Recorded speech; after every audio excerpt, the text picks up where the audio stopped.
We are from Lab1, Section 1, 2024-2025.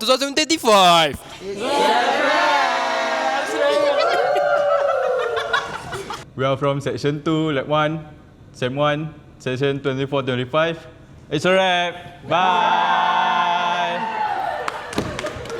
Bismillahirrahmanirrahim. Assalamualaikum warahmatullahi wabarakatuh, and a very good evening to all. My name is Haykal.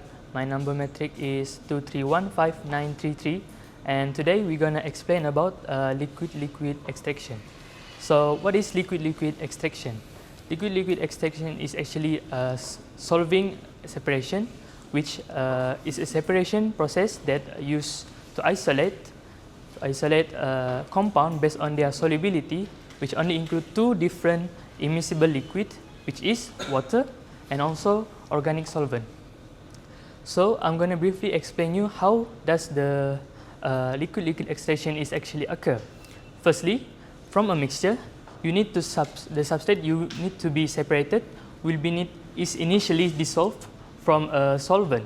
Then an immiscible liquid is added to mix and to allow the compound to distribute between two phases. Then after we shaking it vigorously, we then can notice that it forms two different layers, which then we can confirm that it is from separated layer, that it can physically be separated. But how do we obtain optimum separation?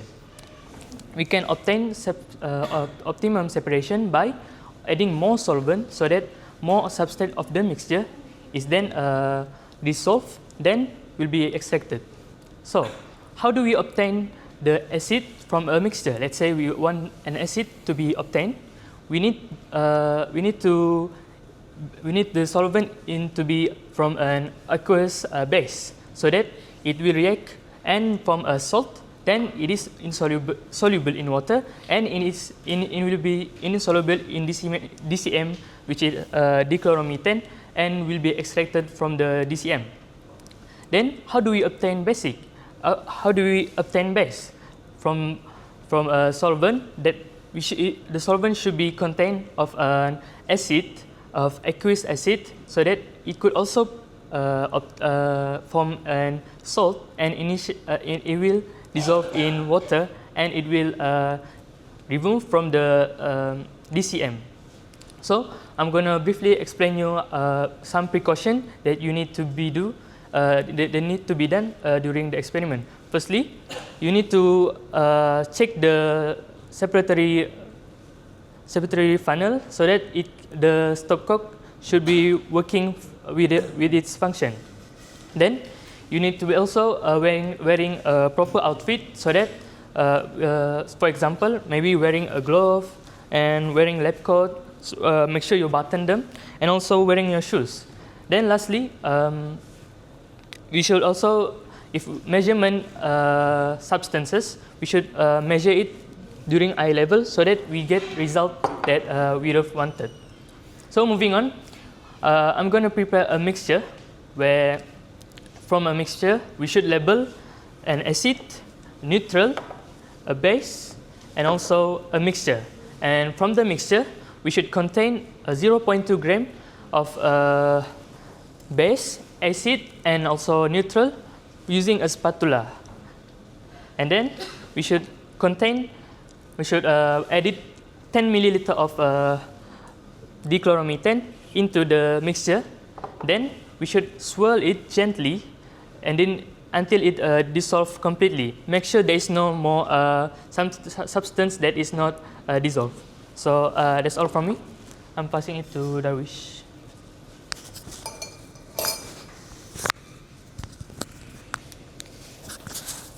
Assalamualaikum warahmatullahi wabarakatuh. My name is Ahmad Roslan.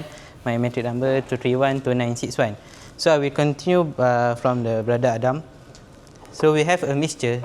Now I will do an extraction of acid from this mixture. First, we make sure that our separate funnel in a stop clock is closed, which is a parallel position, and then we open the stopper and add a mixture into the separate funnel. To extract acid from the mixture, we need to use a strong base, which is sodium hydroxide, 10 ml or 5% sodium hydroxide, and then we put into a separate funnel. We close a stopper and open it. We slowly shake it. We shake, and then we open the stop clock to remove the pressure that produced by the reaction in this separate funnel. And then we close back the stop cock and then put back at the red dot stand.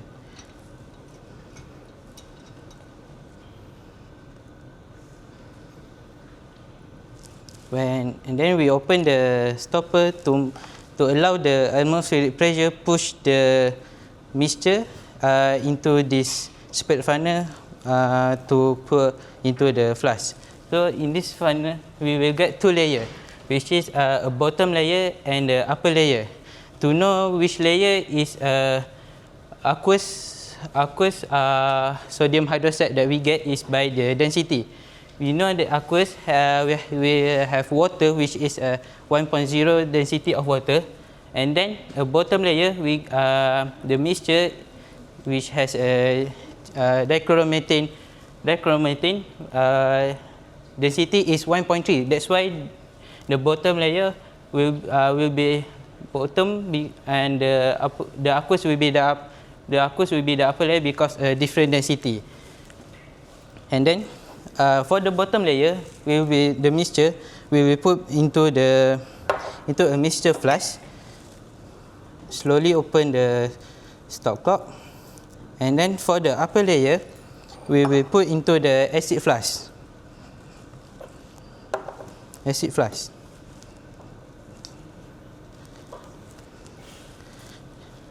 Now in the mixture, we contain a base, nutrient, and little bit of acid that not completely react. So to make sure that our extraction is completely react, we must redo the process again, which we put the mixture back into the panel and then add a fresh sodium hydroxide and do the shake and remove the bottom layer into the separate funnel, into the mixture flask, and the upper layer into acid flask. And the product in the acid flask, we will get a salt that have the acidic salt from the aqueous sodium hydroxide. Now we will go into the separate paste and nutrient.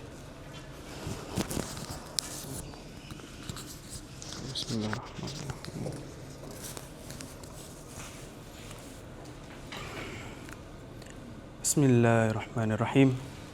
Assalamualaikum. I'm Ammar Danish bin Ruzaimi. My metric number is 2313151. And in here, like what Darwish said, I'm going to explain about how to extract base and neutral that from the mixture flask. Okay. So basically, the idea of the experiment is the same, like what we want to extract the acid from the mixture. So, but now from the acid, to extract acid, we use sodium hydroxide because later then the base will react with the acid. So they will, when they reacted, they will produce an aqueous solution, right? But then we have here in the mixture flask, we have base and neutral. So how we want to extract the base? So the idea is we use the strong acid instead of strong base. So we use about 10 milliliter of hydrochloric acid, and then we use it and we add it into a mixture flask. And then here we put it into the separatory funnel. So basically it is the same method. Okay, we ensure the stopcock is closed and we shake it vigorously so that the reaction will happen. And then we open a little bit about the stopcock the stopcock, and we will hear some hiss sound, which means the pressure is going out. Then we close it back, and then we put it here. Okay. Sorry. Like that. And then, as the reaction happen, we will see this one, the two layer, the top layer and the bottom layer, and like what Darwish has explained just now, we can determine which one is the aqueous solution and the one's left. In my explanation, where is the aqueous solution and the neutral one, right? Because we have the base and neutral. So basically, if base is reacted, so we left it with neutral, right? So the upper layer is the aqueous solution, and the bottom one is the neutral. Okay, so we do it like Darwish did. We have the neutral flask. We place it here, and then we will get the neutral in this flask, and then the base flask is the top layer. So we have the base flask, and then just like we open the stopcock and let the solution coming out. But if we want the real base, not the real base, the purity, right? Because we as a human, we don't know whether the base is completely reacted with the hydrochloric acid or not. We as human being, we cannot see beyond our imagination, something like that, right? So we redo it again with the same procedure, with the same ways, right? From the neutral one, I'm sorry. The first one, we put it back into the mixture flask, right? Because we want to redo it again. So in the mixture flask, we do it again. We add it into the separator funnel, and then we add the hydrochloric acid, so that then we will see the two layers, same as the first one, and then, basically, we can obtain the base and the neutral. So basically, the idea of the liquid extraction of the base, neutral, and the acid from a mixture. So I think that's all from me. I want to pass it to Khalish.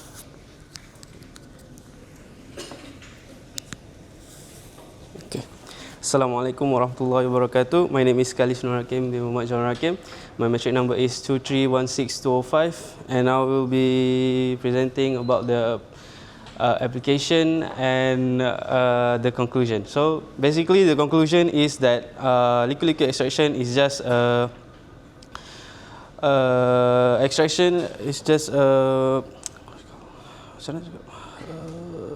type of separation method by just adjusting the pH level to get acid and base. So that's all. So the key factors for a success liquid extraction is that you need to have the same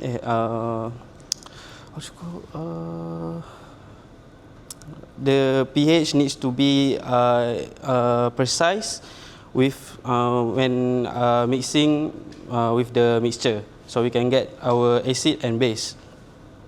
Other is we need to identify the density for the mixture and the base, so we don't take all of the liquid in the separation funnel. So for the application is that for production of antibiotics, which antibiotics in its final form it is not pure, so we can use liquid extraction to extract impurities to get pure antibiotics in pharmaceutical application. Other than that, we have waste management, which we can extract waste and recycle thing that we want to get to recycle the things that we want and to throw the waste. So that's all from our group. Thank you. Thank you. Okay, so good evening, everyone. My name is Nurul Iffah binti Hisham. My metric number 2313734, and I'm from group 2. So I pass to. My name is Harisha Eliza binti Mohammad Harman. My metric number 2311392. And my name is Alia Zafirah with metric number 2313556.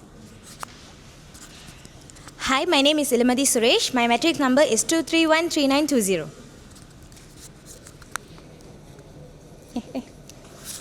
Okay, so I'll be introducing about the liquid-liquid extraction experiment. So the liquid-liquid extraction experiment, although it may sound a bit complex, but it is actually a very clever way of separating substances with ease. And it plays part in many different of our everyday products. So think of it as a sophisticated version of separating oil and water, only this time we utilize the science of solubility to extract exactly what we want.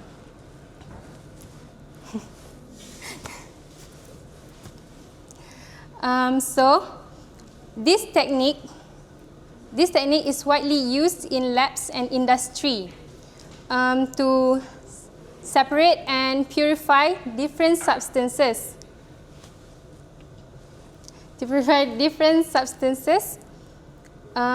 Especially complex mixture. So imagine we are dealing with herbal extract. So herbal extract contain hundreds of compounds in it, and we only need some specific compounds to use or to study, so we can use liquid-liquid extraction. So how does exactly liquid-liquid extraction work? Liquid-liquid extraction works by we take our mixture that has the compound that we want to study or use, and we mix it with two miscible solvent, typically water and organic solvent like dichloromethane and diethyl ether. They don't mix together. So because of the compound in the mixture has different solubility, so they will distribute based on their chemical properties. So the compound that are soluble in organic solvent will move to the organic layer, and the one that has high solubility in water will move to the aqueous layer. I'm to Ella. So thank you, Iffah. Now I would like to continue with a problem statement. So in this era, as we know, we are dealing with organic chemicals compounds every single day. Am I right? So, thank you. So, basically, like what I mean was, like organic compounds comes from chemical resources and also natural resources, which we eventually comes from like back then till now. And it is a different compounds, so it is the separation is quite hard for us to separate because different compounds have different chemical structures and different chemical behaviors. For example, neutral, base and acid. So, by the help of study from biochemistry and organic chemistry, we came up with an experiment called LLE. LLE stands for liquid-liquid extraction. So what does it mean? So liquid-liquid extraction means the separation of two different solvents according to its respective solvents. So I would like to pass this problem statement to Harisha.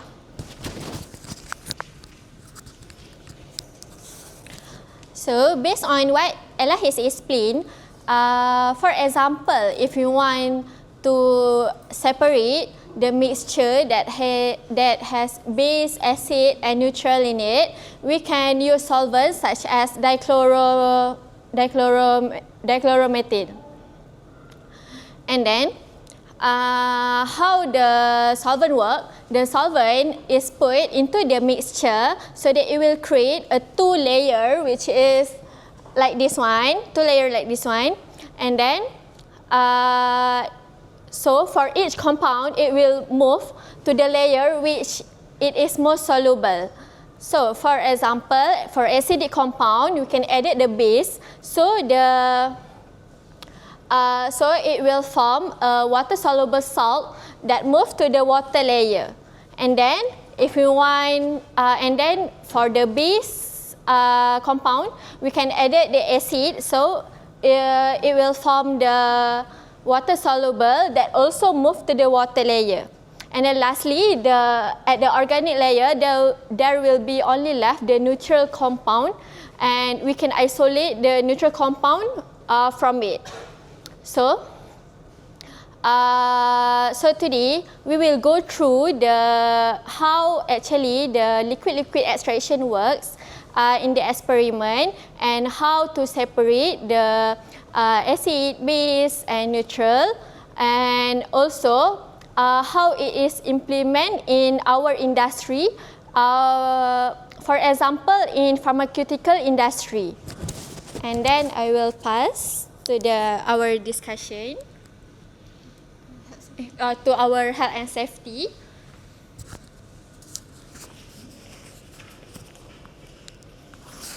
Okay, next I will discuss on health and safety consideration for the liquid extraction experiment, which involve handling various chemicals including acid, base and organic solvent.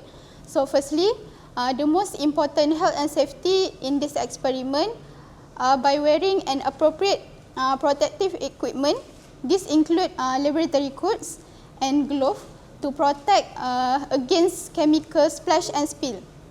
Secondly, health and safety in handling acid, base and organic solvent. In this experiment, we use DCM that can cause irritation to the skin, so avoid contact with the skin directly.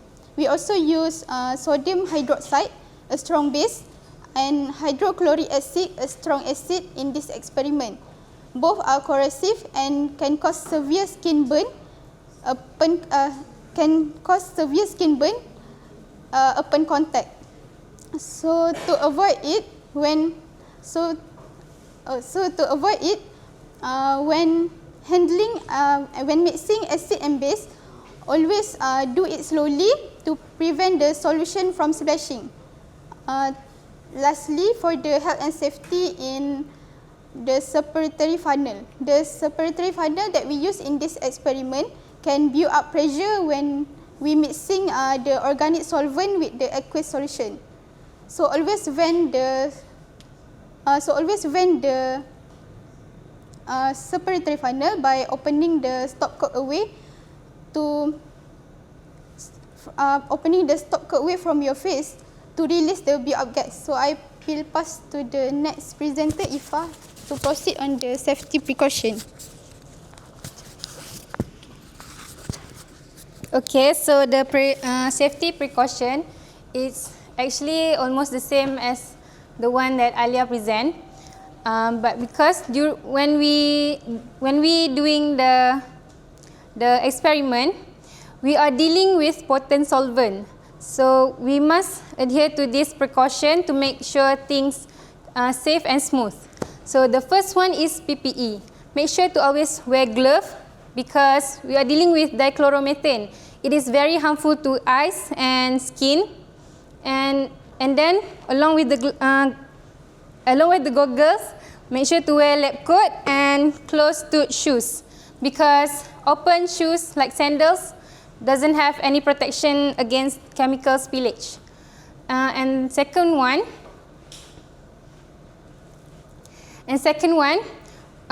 solvents are usually flammable, like diethyl ether and hexane. They are highly flammable, so keep them far away from any open flames or heating surface. If heating is needed, use water bath or heating plate. And because some of the solvent has low boiling point, so they evaporate very easily. So, for example, dichloromethane, it is very toxic. So, if the fume get into our lung, it is very bad. So, make sure to work in a well ventilated area and do it under the fume hood. And I think that's it. So, move it to Alia. So next, I will move to the discussion and result for the preparation of the mixture and extraction of the acid. So first, preparation of the mixture. Start by labeling 4 flasks, namely as acid, base, neutral and mixture.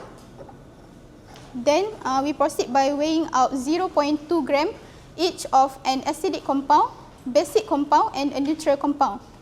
Then we added together the 3 compound into a shaped flask and dissolve it with 10 milliliter of DCM.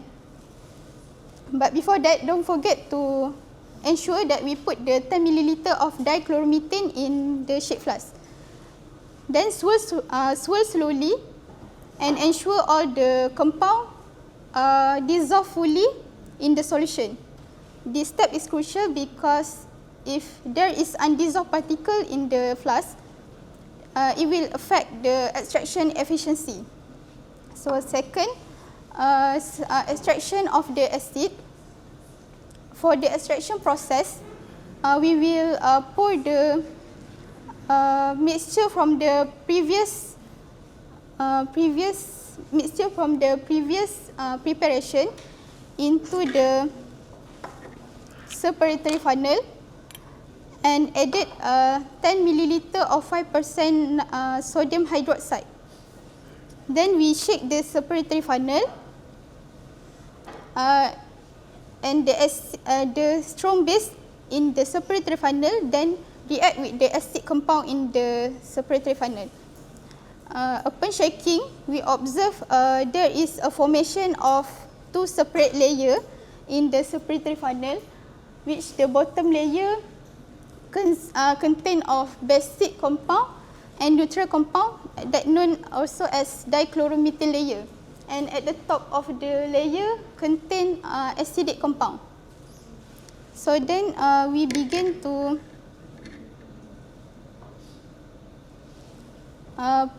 then we run off the bottom layer of the mixture into the mixture flask and the other layer into the acid flask. Next, to maximize the extraction of the acid efficiency, we repeat the extraction of the acid again by pouring the mixture flask, the solution in the mixture flask again to the separatory funnel and shake the separatory funnel and pour, then run off the bottom layer to the mixture flask and the top layer into the acid flask. So that's all for the extraction of acid. I will pass to Ella for the extraction of base and neutral. Okay. So since now we have acid, we have keep aside. No need to include acid anymore. So now we have 3, which is the mixture. Mixture is neutral plus base plus DCM, and 2 empty flask. Okay. So now, since we have only base and neutral and DCM, now we have to separate base. So since base, we have to add on hydrochloric acid and not sodium hydroxide because hydrochloric acid is a strong acid. So we have to measure 10 ml of 5% HCl and pour into the mixture flask. Give it a mix and then pour into the separatory funnel. So after you pour it, this is the stopper. put it, and then this is the right way of handling it. Give it a shake, vigorous shake, and make sure this face outwards and not to your friends or to yourself. So give it a shake, and then after quite some time, open it to make sure the pressure is fly away. Like initially, you can hear the hiss sound quite loud, and after 2-3 times, it will eventually reduce. And then after that, you have to fix it into the iron ring. This is called the iron ring. Makes it is tightened well. For a while. Okay. It is tightened well, and then before you let go to run off the flow, take off the stopper because it will push the atmospheric pressure will push the liquid. So after you keep it here, we will have 2 visible layers. The bottom layer will be the neutral and DCM. The top layer is the base. So now we have to take the mixture flask again and then run off the DCM and neutral first. And then secondly, your eyes should be perpendicular to this so that we can extract correctly. And then secondly, close it and then take the base and extract it again. So now we have a base with HCl. But we are not sure that it is 100% complete or not. So better we have to repeat the same step again by adding 5% of 10 ml HCl again. Repeat the same process and then put it tighten with the ring, iron ring, and then this time again put the put the neutral flask, take off the DCM and neutral, and then finally the base. Now you can put a base aside. So now we left with only DCM and neutral. So for this, we have to pour only water and then pour into the separatory funnel and then fix again. So this is a repeating process again and again to make sure we achieve the right accurate amount in the end. So for now, DCM will be at the bottom layer and then the water will be at the top layer. This is because water have a density of 1.0 gram per cm cube. Meanwhile, for DCM, it has a density of 1.33 gram per cm cube. So then after that we can run off from the separatory funnel and then we can get the neutral plus DCM and the water we can discharge. That's it. Now I would pass to Harisha for the application.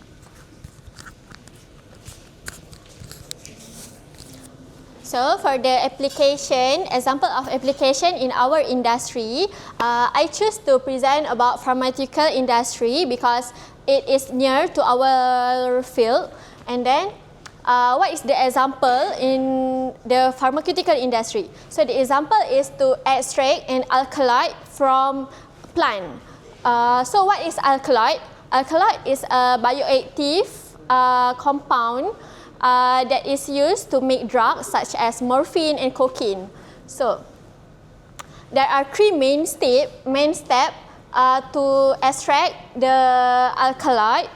So firstly, solvent selection. So how is the solvent selection happen? So the scientists need to test and choose which solvent that is extract of plant, because alkaloid are from the plant, can dissolve easily. So after many try and error, they have found the right solvent that can be used to extract the alkaloid from the plant. So step number 2 is mixing in separating funnel. So for example, this one is separation funnel. So for example, the solvent that the scientists choose is chloroform. So we will put the chloroform inside the separating funnel and then we will put the extract of plant into the separating funnel and then the alkaloid will move into the organic layer and all the other impurities will move into the water layer. Why? Because the alkaloid are soluble into the organic layer which is lower density than the water layer downwards that have high density than above. So other impurities other than alkaloid will move into the water layer, and alkaloid will stay at the organic layer. So we can remove the water layer into the beaker or flask, and then we will only have the alkaloid inside the separating funnel. So from that we can get a pure alkaloid to form the drugs such as morphine and cocaine. So in conclusion, so why the liquid extraction is important in our industry?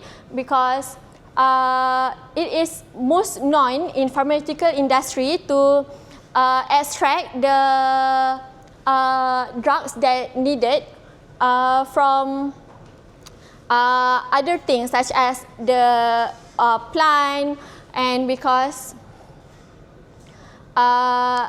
and we also and the liquid extraction is also important to form to isolate the thing that's only we need, so it can remove other impurities. So to sum up, liquid extraction is like we want to carry out only things that we need, but we need to use two steps, which is two compound that do not mix well, such as Iffah has mentioned, oil and water, like that. So I think that's all from us. Thank you.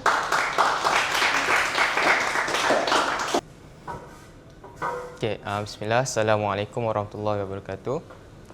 Okay, we are from Group 3 and we will be presenting on distillation process. My name is Mohammad Khairulanam bin Mohammad Rizal and my metric number is 2314807. Okay, so distillation. What is distillation? Distillation basically is a separation technique where it utilizes differences in boiling points of a component. So it utilizes differences in boiling point. Then the mixture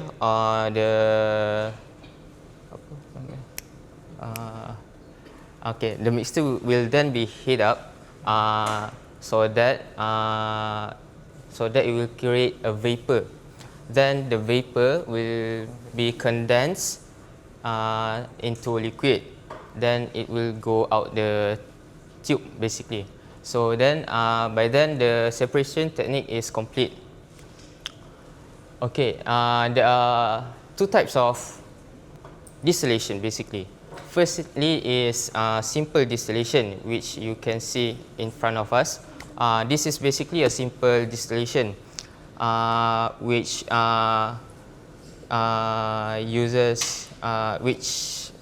is for separating maybe two components in a mixture that has a significant difference in boiling point. Boiling point. For fractional distillation, it has a very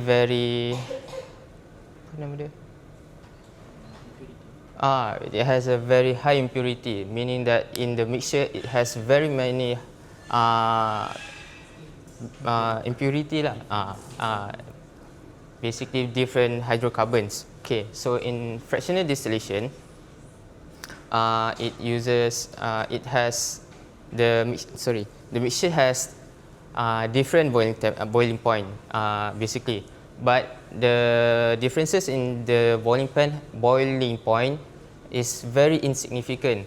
So then by fractional distillation, it can separate it one by one so that we can have a pure substance. So basically for fractional distillation is crude oil, where we separate it into different types of oil, diesel, petrol, etc.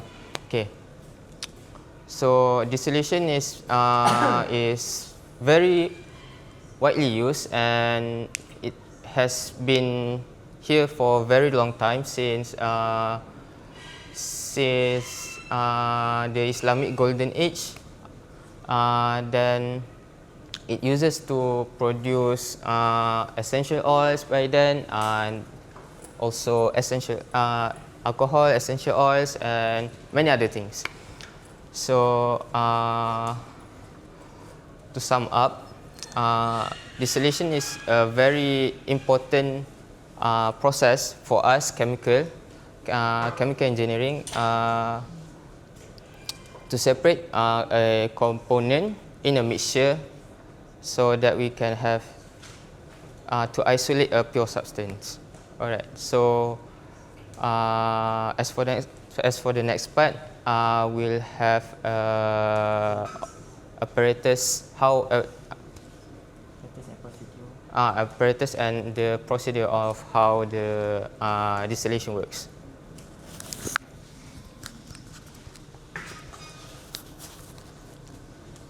So, hi, my name is Mohammad Anuar Hakim bin Zulkifli. My metric number 2315801. For my part, I will explain about the apparatus and equipment that's needed for this experiment. So, as you can see now on the table, there are a set of apparatus for this distillation process. So, for the first one is this we'll call the round bottom flask, or we may call it distillation flask.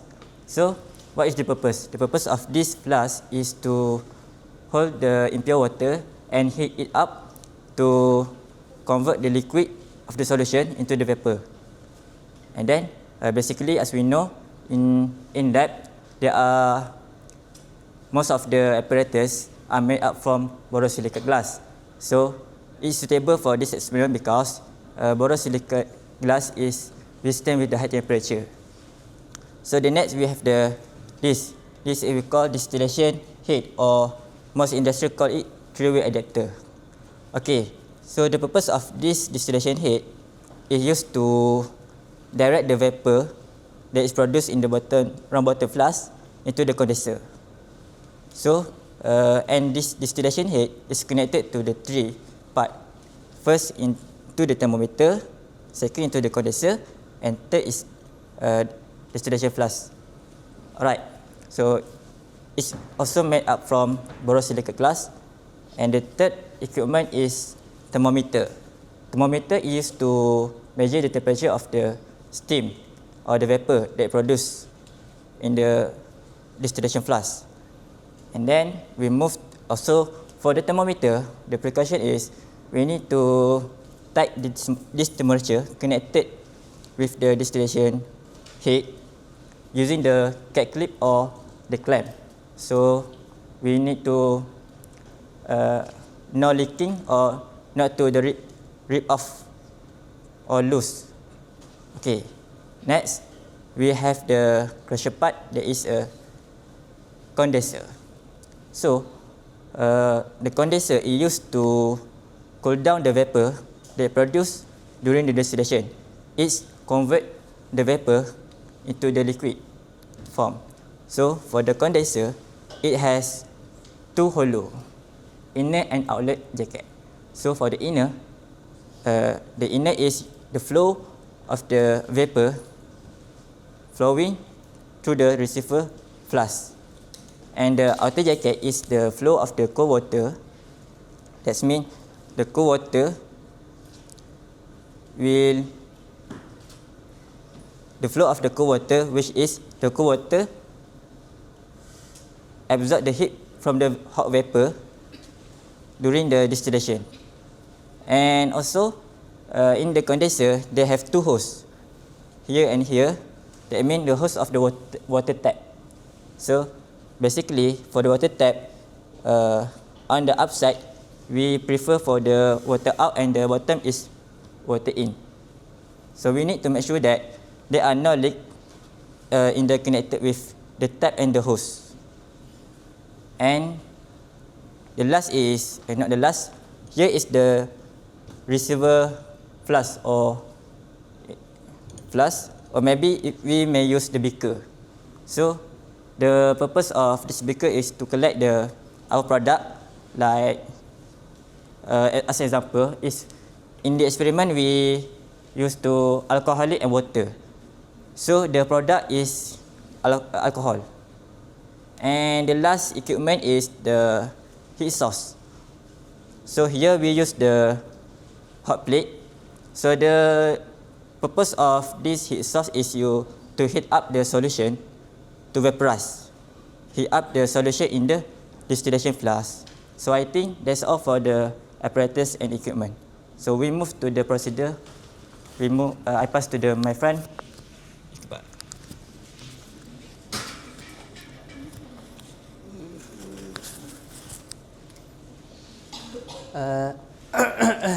Assalamualaikum. So I'm the third presenter. My name is Mohammad Iqbal Hakimi bin Aslan. My metric number is 2314483. So I'm gonna present the procedure or how distillation work in the apparatus. So here in the distillation flask, we know that we have a mixture of two miscible fluid. For example, we have alcohol and water. So here we must make sure that we use two liquid that have a significant boiling point difference, because this is a simple distillation.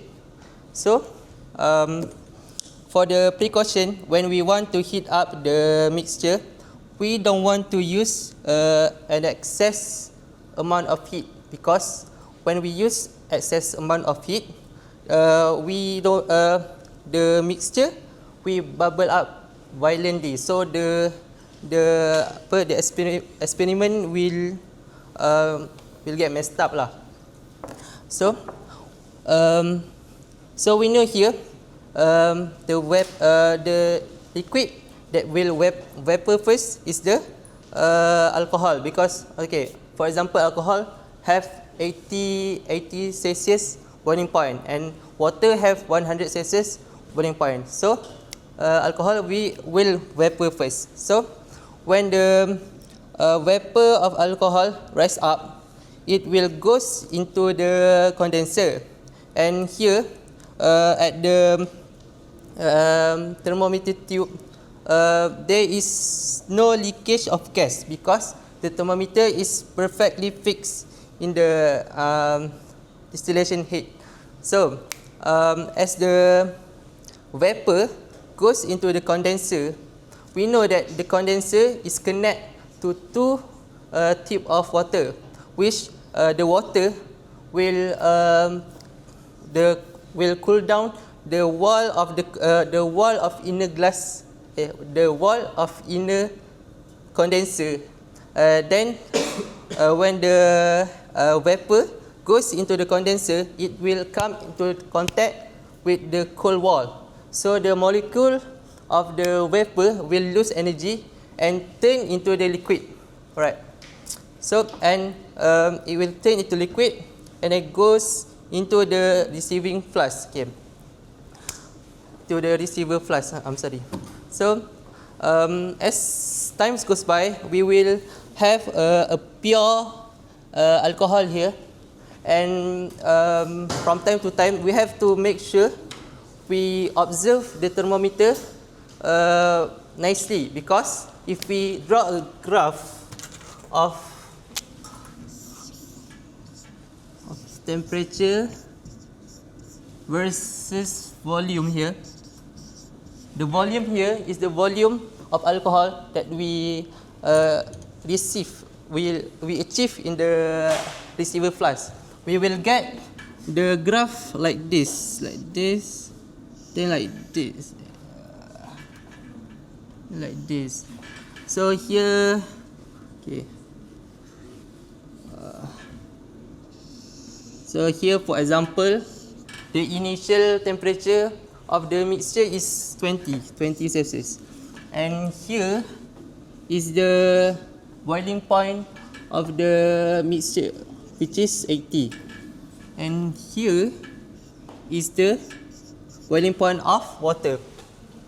So, as the time goes by, we will the volume of alcohol in the receiver flask will rise up, and the temperature also will rise up. So, when the temperature in the thermometer reach 100 Celsius, we have to stop the distillation, or we just take out the beaker, because we don't want to water to vapor and flow into the receiver flask. So, okay. So here, when the temperature goes into 100 Celsius, it will not rise up more than that, because we know that the boiling point of the water is just 100. Okay, so by that we can achieve a pure alcohol and a pure water. Okay, so I think that's all from me. Thank you.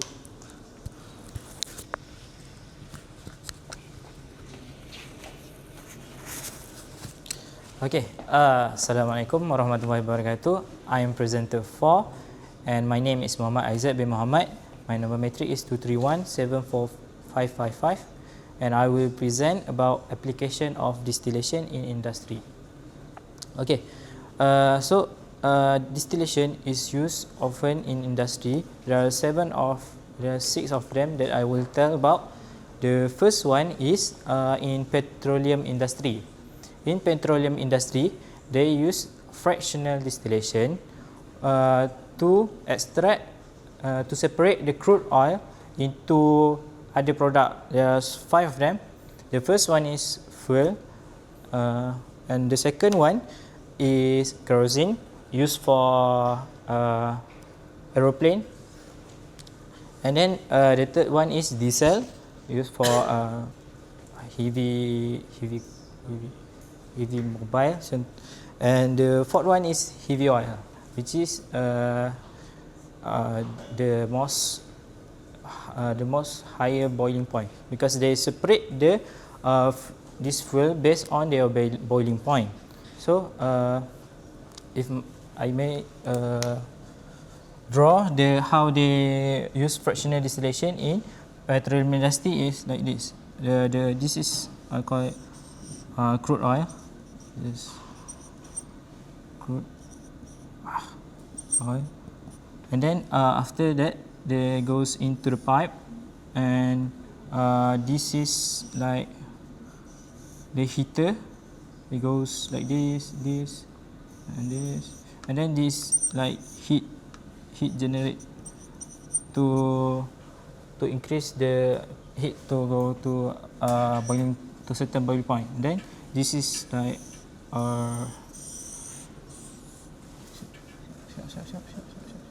this is called a fractional column, and then actually like this.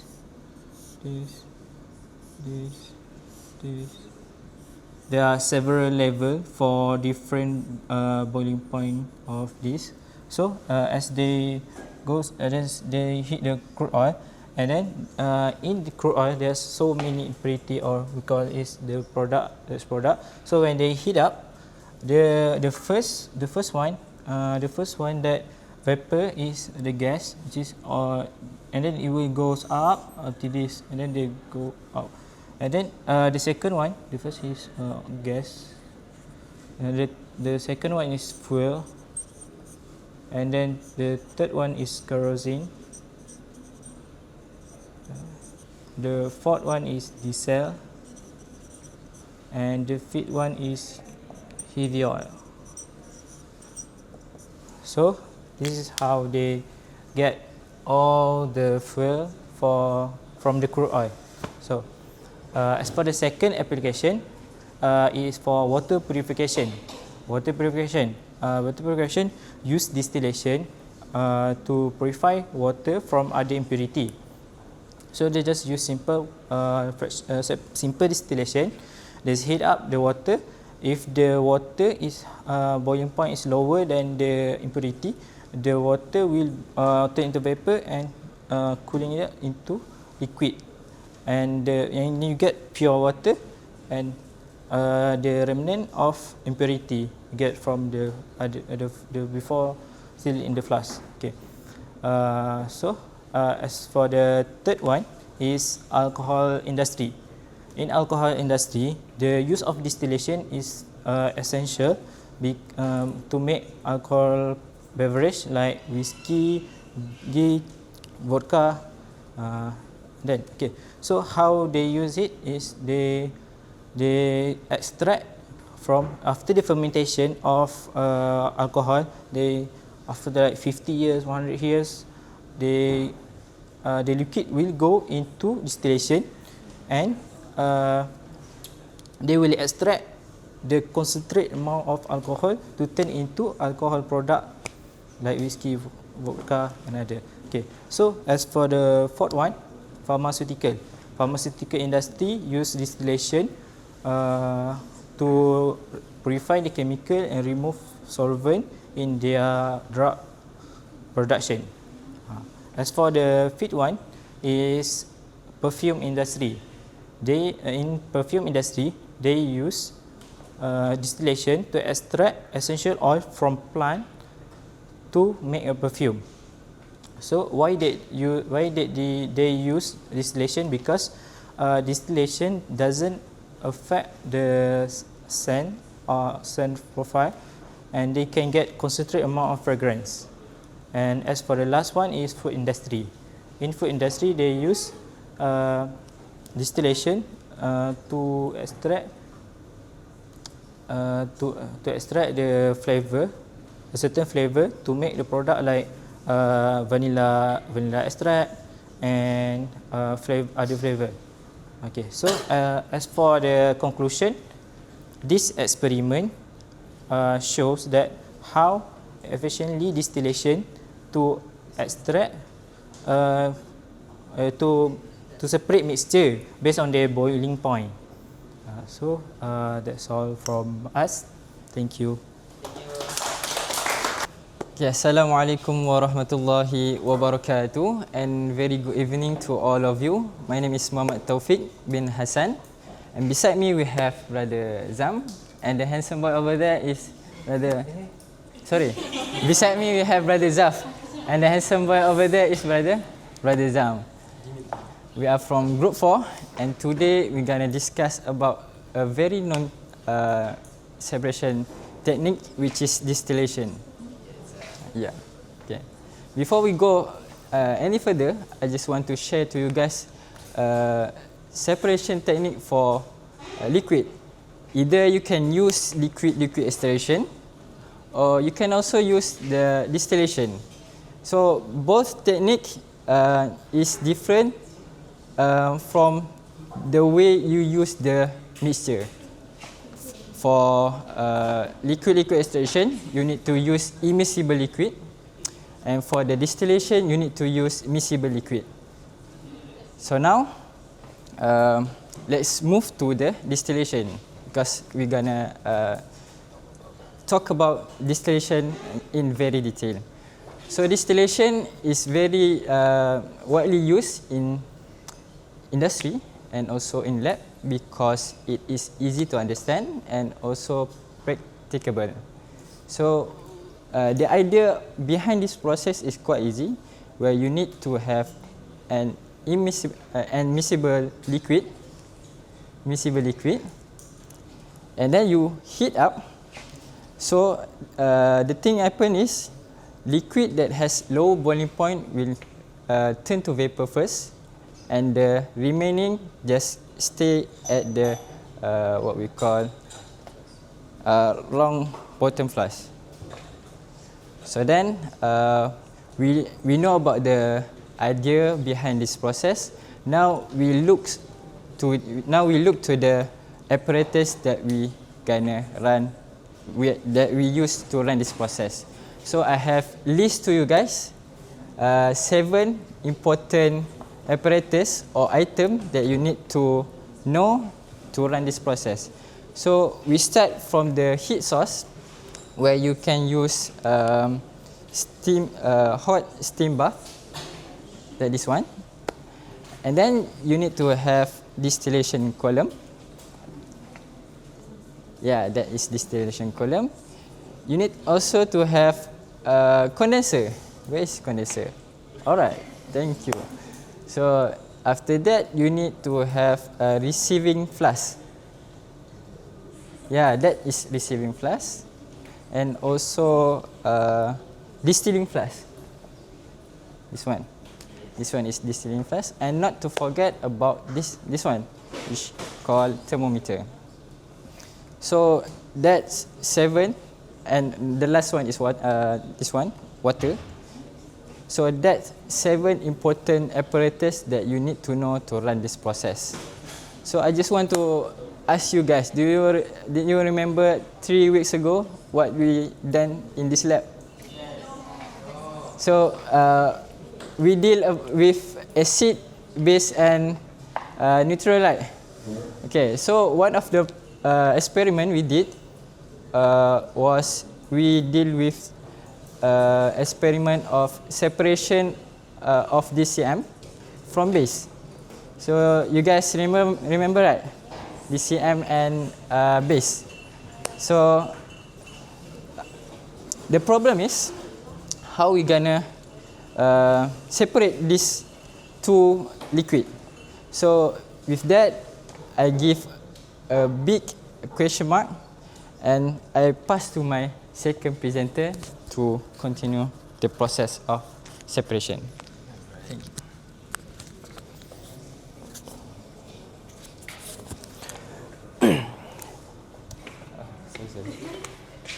Alright, thank you, Brother Taufiq, with the great explanation. So right now, I'm going to talk about the methodology of the distillation. But before that, we need to prepare the mixture first. So there are 2 solutions that we need to prepare. So the first one is the 15 ml of the sodium hydroxide, and the second one is the hydrochloric acid extract. So basically, we want to mix them together inside the empty flask. Alright, you can put inside the empty flask by adding another, which is 10 ml of dichloromethane.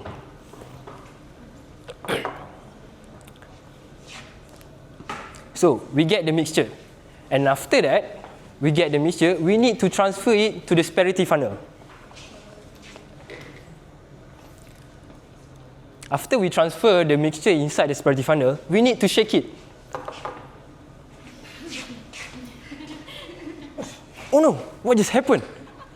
It's because you forget to close the stopper. So before you use the spirity funnel, make sure you close the stopper. And then you can shake vigorously. Yeah. And then it will show some result, which is there are 2 layers inside of it. The upper layer is the one that we don't want, which is the acid layer. And the bottom one, that is the solution that we want, which is DCM and base.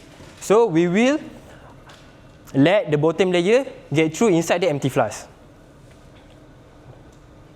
So open the stopper closely to let the bottom layer get inside the empty flask. Alright, so we get the solution that we want to distillation, and then we need to transfer it to the round bottom flask. Alright. So inside the round bottom flask, we have the solution that we want to distillate. But before that, there are 2 things important that you need to add inside the round bottom flask. So the first one is the boiling rod, which is it will control the solution. So when we heating, it will prevent the solution to overheat. So the second one is the anhydrous sodium sulfate, which is it will attract the water from DCM. So we will get the pure DCM. It's just like it will improve the efficiency of distillation. Alright, after we did that, we need to set up the apparatus. So this is where the distillation process begins. So first one, we need to place the round bottom flask inside the heat steam bath, or we can call it the heat source. And then after that, we need to plug the condenser to the distilling column. and secure it with the clamps. And make sure the thermometer get through at the top of the distilling column, and make sure to the temperature, the thermometer bulb is positioned to the entrance of the condenser. Alright, we move on. Don't forget to plug the hose at the bottom and the top of the condenser. But remember, at the bottom one where we will run the cold water inside of the condenser, and then the top one where the cold water will exit. Alright, and after that, when we start heating up, right, we will turn on the heat steam bath, and then it will vaporize. But which compound that will be vaporized first? So the lower boiling point, it will vaporize first. So the vapor will start to vaporize inside the condenser, and then we will collect the vapor liquid inside the receiving flask. But the main idea is we want to keep the condenser cold. So how we want to make the condenser cold? So we need to know how the condenser works. So there are two layers inside of it. So we have the outer layer and inner layer. So this is the outer layer. Come here. Alright. So this is the outer layer. This is the inner layer. So this is the outer layer where we will run the cold water inside of it. So there's a cold water inside of it. And then we will let the vapor get through inside the inner section. So this is the inner section that will vapor get through inside it. So it will get through inside of it. So as time goes by, the vapor will contact to the glass that already been cooled with the cold water. So that's why we can make the condenser cool. But also you need, thank you. But also you need to keep eye on the thermometer. It's because we want to know at which temperature the solution started to boil. So that's all. We pass to the brother Zam. Macam mana pakai?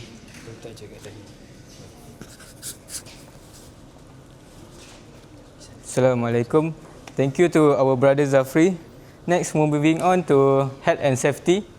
First, of course, we need to prioritize our own safety. Always wear protective gear such as gloves, eye protection, and also flame-resistant heat when dealing with flammable material. Next, before we set up our experiment, we need to ensure that our workplace is clean and well ventilated so that no accumulation of flammable vapor will occur. Next, after we set up the experiment, before we do the distillation, we need to make sure there is no an obstruction. And what is an obstruction? Obstruction is like an obstacle within the apparatus. If there is an obstruction, excessive pressure will build up and causing an explosion. While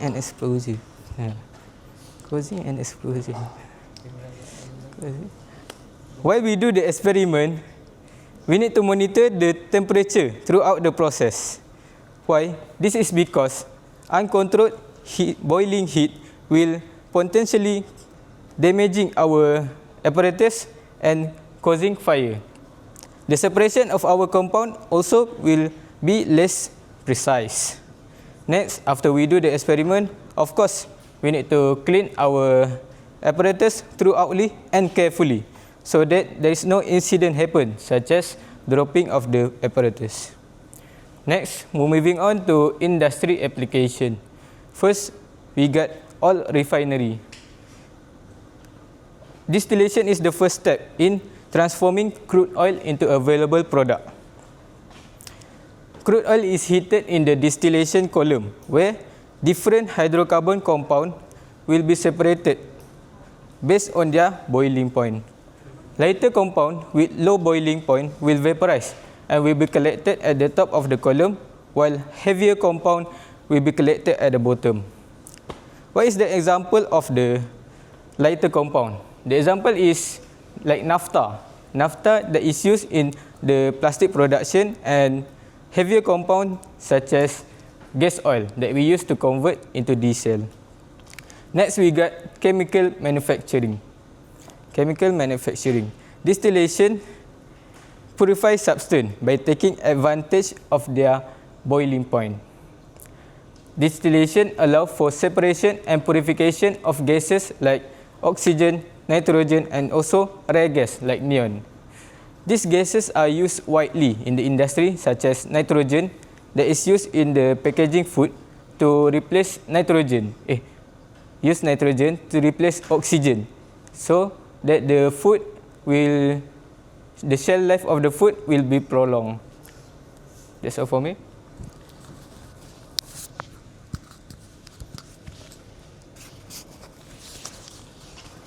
Okay, thank you, Brother Zam, for your interesting presentation. So let's sum up what we have done for today. So in the beginning, we have mentioned about two methods, separation of liquid, which is liquid-liquid extraction, and also distillation. So I also asked you guys about the experiment we have done, which is base and DCM separation. So the problem for this statement is how, and Brother Zam have concluded and also show us the whole procedure from A to Z, and the answer is yes. This distillation is the answer to separate DCM and also the base.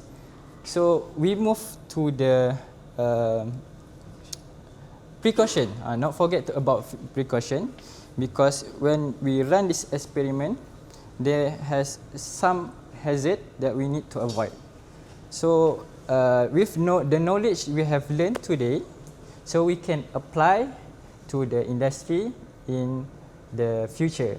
So I hope that this presentation gives some benefit to you guys, and also I hope you guys understand from what we have shared to you guys. Okay, that's all from our group. Thank you very much. Assalamualaikum everyone, we are from group 5 and we will be presenting on TLC. In this experiment, we will be using two methods, which is multi-point determination and TLC. These methods are widely used in the chemistry for a task like assessing purity, monitoring reaction, and identifying the compound. First, let's talk about multi-point determination. The multi-point of a compound is the temperature at which the transition from solid to liquid. And its a reliable property. Is used to assess both purity and identification of compound. Pure compound have a narrow multi-point range, while impurities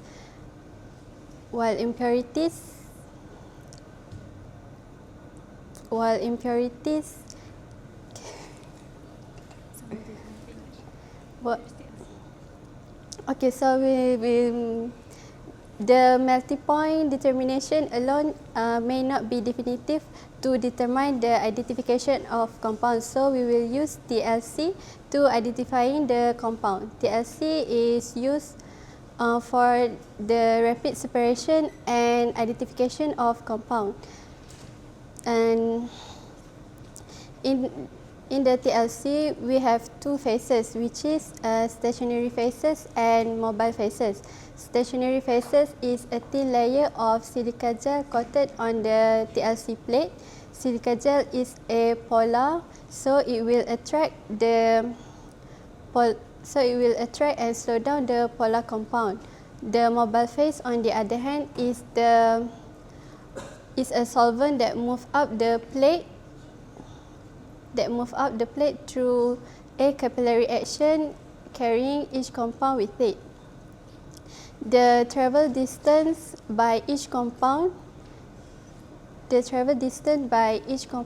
is determined by how strongly it interacts with the two phases. Less polar compound will move further, while polar compound will stick closely to the origin.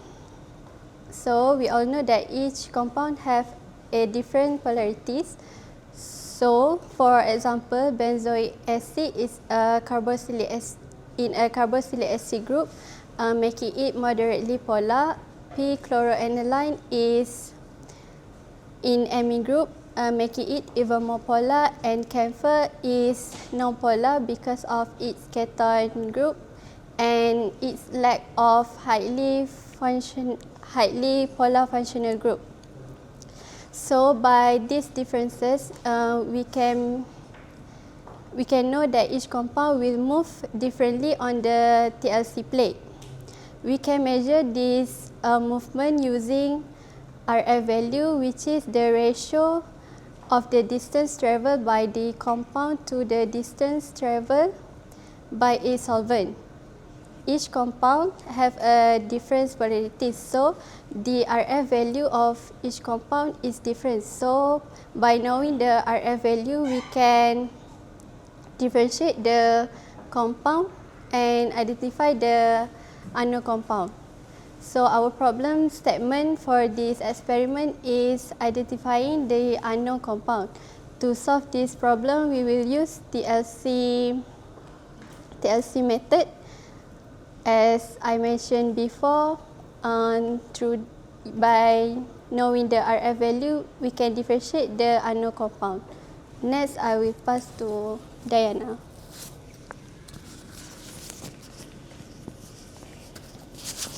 Assalamualaikum everyone. I am Shahira Diana binti Abdul Rahman, and I'm going to present about the safety precaution of TLC experiment. Okay, so for this experiment, we will be using strong chemicals, so we need to handle everything safely. So first things first, make sure that we wear our lab coat and gloves so to protect our skin from any harmful chemicals. Because during this experiment, we will be working with things like dichloromethane, hexane, and ethanol, which is strong and can cause harm if they touch our skin. Okay, so next is setting up the TLC paper. So for this paper, we need to handle it carefully and make sure that it is clean and organized. Okay, so make sure that you are wearing your gloves so we don't accidentally get our fingerprints or other oils on it, which can mess with our results later. And when you want to spot the sample in the plate, you need to use the capillary tube and do it gently and don't overdo it with the amount because it only takes a little. Because when you put little, like the small amount of spot will make it easier for us to look at the results later. And then when we already put the TLC plate in the chamber, we must immediately close the chamber so that the solvent inside the chamber will not evaporate too fast and leak fumes. And in order for us to see the results, we need to use UV lamp. UV light is quite intense and is not good for your skin and your eyes. So make sure that you don't shine the lights to everyone and just hover it over the plate and outline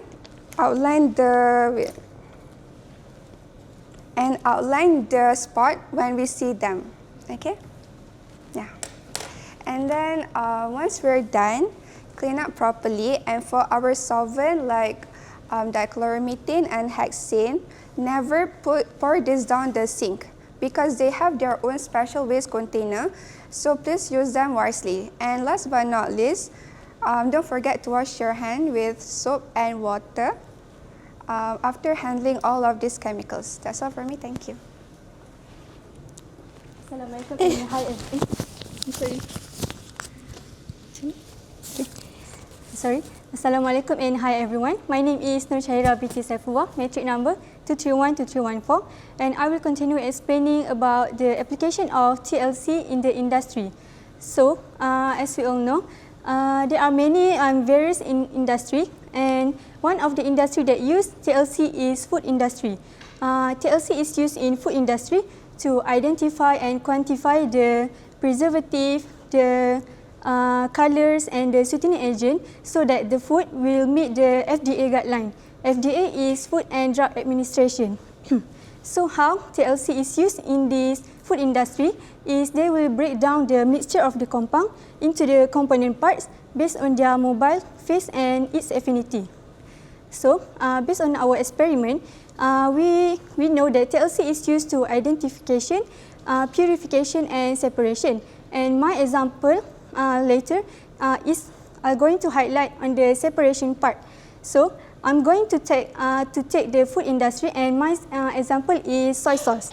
As we all know, soy sauce is widely used in our daily life, and we know that it contains rich in flavor, aroma, and also providing us protein. Why soy sauce has that much of benefit? Because it contains amino acid. Amino acid contribute in the flavor and the aroma.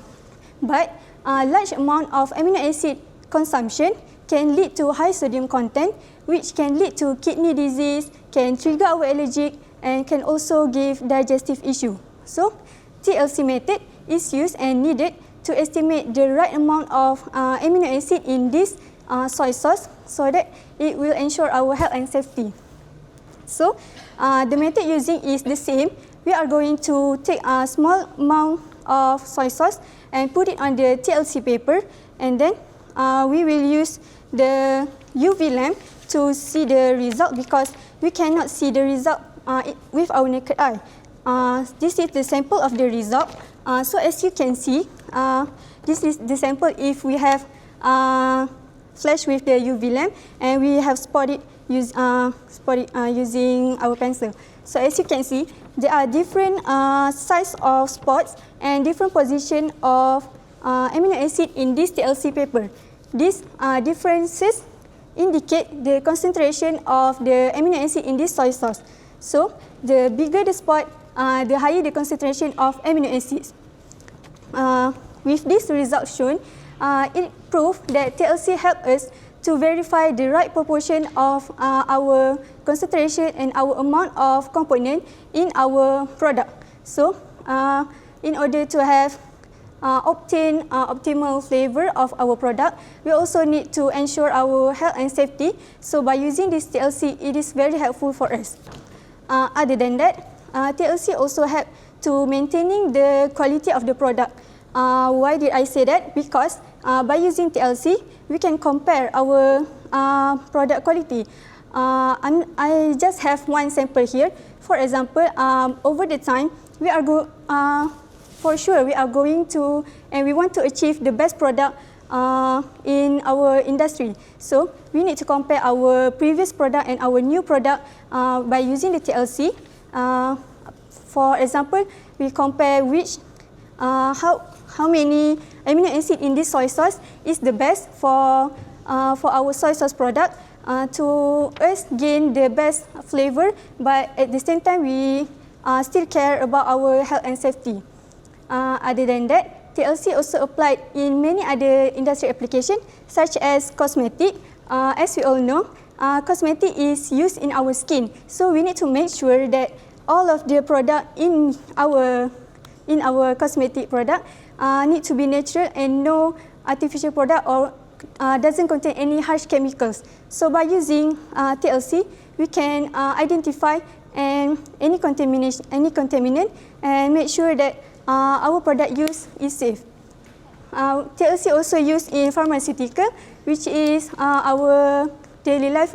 We use the Panadol, so it will identify any does not have any impurities, and it is safe for us to use. So, in conclusion, TLC is very useful and widely used in various industry applications, and it shows that it is important to us to understand the word of TLC and the use of TLC in order for us to achieve the best product and the best method for us to use, because TLC is cost effectiveness and it is easy to use. Safe to say that TLC is one of the best methods to identify, to purify or to separate our products, and it is easier to use, and I hope by explaining this, it will open your eyes to understand more about TLC. So that's all from us. Thank you. Assalamualaikum. We from group 6 will be explaining about TLC. So this is our group mate. My name is Aini. Matric number 2319340. My name is Nuranasia binti Muhammad Latif. My matric number 2315258. My name is Putri Zurina Zaidah binti Zaini and my matric number is 2315964. My name is Nurul binti Azmi and my matric number is 2311726. Okay, so I will start first. So what is TLC? TLC is a chromatography technique that we use to separate the non-volatile liquid with different polarities by measuring their mobility in a certain solvent on a thin layer that coated with adsorbent material such as silica gel or alumina. TLC utilizes two phases, which is mobile phase and stationary phase. Mobile phase will move through the stationary phase, picking up and separating the material in the mixture. TLC have two methods. First is liquid-liquid chromatography. Liquid-liquid chromatography is when we have both phase in liquid, mobile phase in liquid, stationary phase also in liquid. Second method is liquid-solid chromatography, as we use in this experiment, is solid-liquid chromatography. Solid-liquid chromatography, the mobile phase is the solvent, and the stationary phase is the liquid, is the thin layer that coated with adsorbent material. We call it TLC plate. So in TLC, for the separation part, the component that have strong affinity will move slower in the stationary phase, but will move faster in the mobile phase. They move slower in the stationary phase because the component will react strongly with the adsorbent material in the stationary phase. So they will move slower, and the level in the TLC plate will be lower than the others. So this differential migration will be important part to the mixture to separate to their component. So last part in the TLC, to visualize the result. So we can see the result with naked eye. So with the naked eye, so we must use UV light with short wavelength. So they will produce the color that will show us the level of each compound. So next, our problem statement is how do we found the purity of the compound by using TLC itself. So that's all from me. I will pass to the next presenter.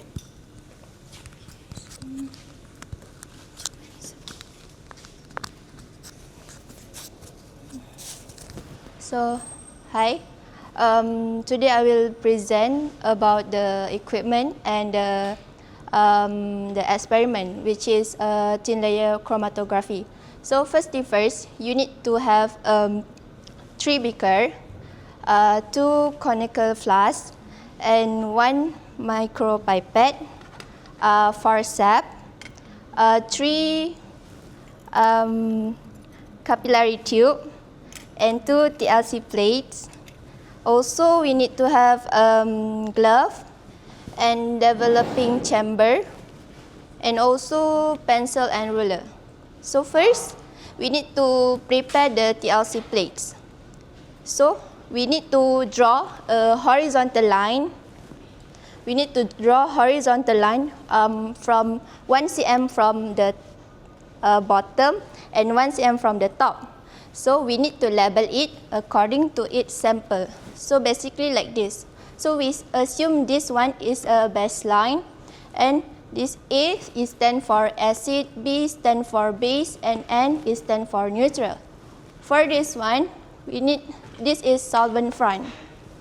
So basically, we need to label it also the developing solvent, which are hexane and DCM, 9:1 ratio, and also hexane and ethanol, 9:1 ratio, and also DCM and hexane, 9:1 ratio. And then we need to prepare the sample. So basically, these 3 beakers is acid, base, and neutral. So we need to put each one of this beaker 5 milliliter dichloromethane and mix it well. So let's just put aside first this one, and then we need to prepare the developing solvent. So basically, we have 2 conical flasks, and we need to put this one is ethanol, hexane and ethanol with a ratio 9:1, and this one we need to put dichloromethane and hexane with the same ratio. So we have 10 milliliter each one of these flasks. And then after that, we need to take the developing chamber, open it, and then we put the developing solvent 5 milliliter into each one of the developing chamber using a pipette. Okay, after we put the solvent, the developing solvent in there, we need to take the TLC plate that we already label it, and we use the capillary tube and take the sample and drop it in at the baseline. Just a 1 drop. No need to like more drop, because like it will damage your experiment lah. And then after that, we need to use a forceps and carefully put into the developing chamber. After moving on, after we put the plate, we need to close the developing chamber tightly to prevent the solvent evaporates. Okay, and then we need to wait the plate to rise up until within 1 cm before the top line, solvent front. After that, after we wait, we need to take it out. We take it out carefully and then let it dry. Let it dry. So after let it dry, we need to use ultraviolet to see the result. So basically, this is like the result of it, and as you can see, we can determine the retardation factor, which is RF. Can I have so the formula of the RF is RF equals to B over A. So this B is from, let's say I take this one from here to here. This is B. And A is from here to here. Okay. And then we can calculate the RF. So yeah, I think that's all from me. We move on to the next presenter.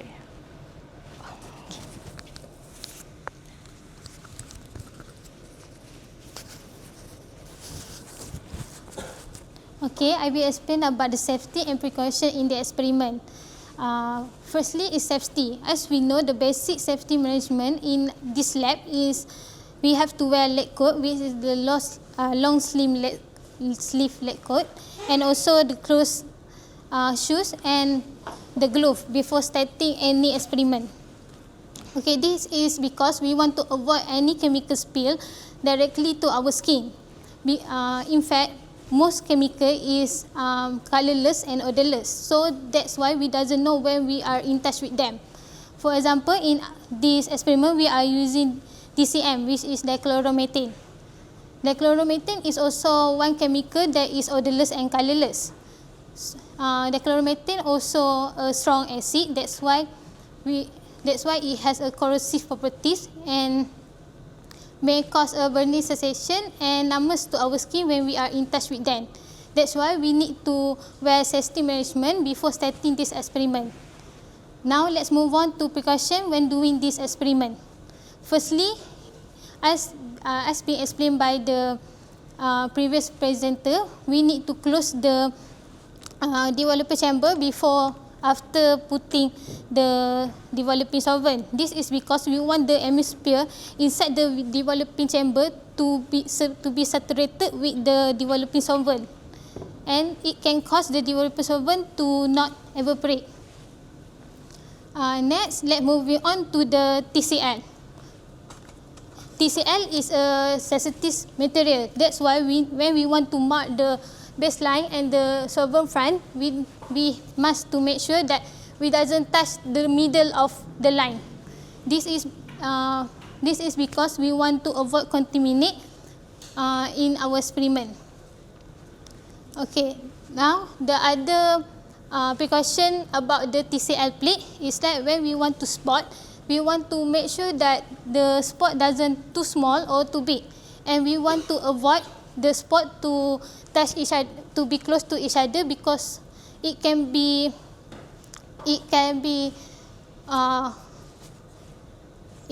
dissolved in one line, so it can affect the result of the experiment. Lastly, when we want to get the outline of the result with the UV light, we have to make sure that we are fully covered, because the UV light is very dangerous to our skin. UV light can cause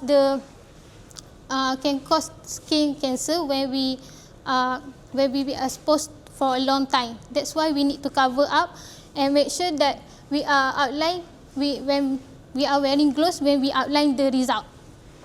Lastly, to get the better result, we need to calculate the RF using the value of B, the middle of the outline to the baseline. We have to use the value of B in the correct way. That's all for me. Thank you.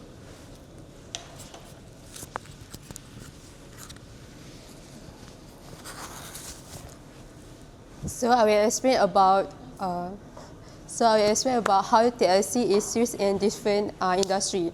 So we all know that TLC is very useful in terms of separate, analyze, and identify the unknown products. So this term, it makes that it's easy to use in the different field. For example, for first we have pharmaceutical industry. For the pharmaceutical industry, we use TLC to purify the drugs, and TLC also detect the impurities and unwanted breakdown products. For example, company we use TLC in their products such as antibiotic to make sure that in their product doesn't have excess or less active ingredients, and also detect that their product doesn't have harmful product, so it's safe for their consumer or customer. Next, we have food safety. In food safety, they use TLC to detect that in their product doesn't have contaminant, natural compound, or to detect that their product doesn't have additive or contaminants and natural compound in the food. And TLC also used to detect preservative and dyes. For example, food companies usually use TLC to detect that their product doesn't have synthetic dye, so that is safe for their customer. Next, we have monitoring environment. For this monitoring environment, usually agency of environment we use TLC to detect that soil or water doesn't have any contaminants like pesticide, so that they will make next movement faster. Lastly, we have cosmetic.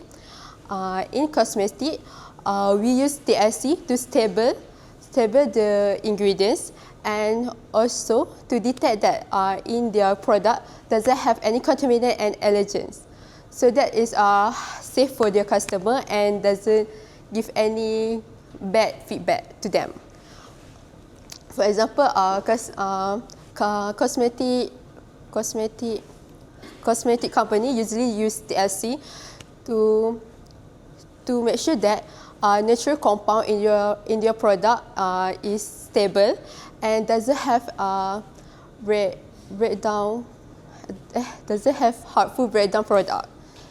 Lastly, I will explain another chromatography technique that we can use to replace thin layer chromatography. So based on what I searching, I found high performance liquid chromatography. So high performance liquid chromatography ni we use high pressure. To ensure that sample can move out through the column.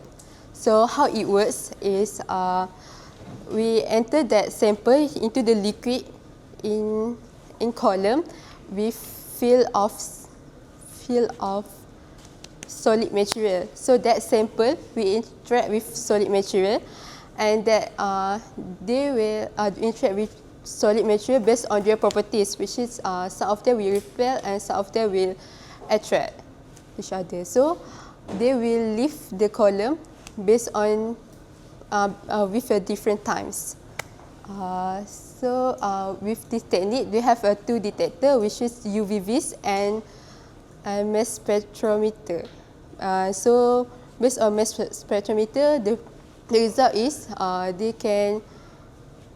they can find molecular weight from this detector, and also we can find a pattern of compound, so that we can easily know that what is unknown is that. So next, the advantage of the technique, if you have three, which is wide use and easily separate, because using this HPLC, compound is easily to separate and make us to easily know what unknown is and what use, because through this technique we know that we can use many types of compound, which is from the smallest to the largest like a protein. I think that's all for me.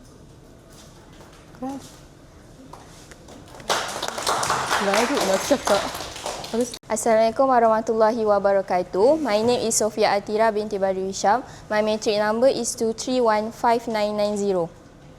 My name is Zulfa binti Muhammad Ammar.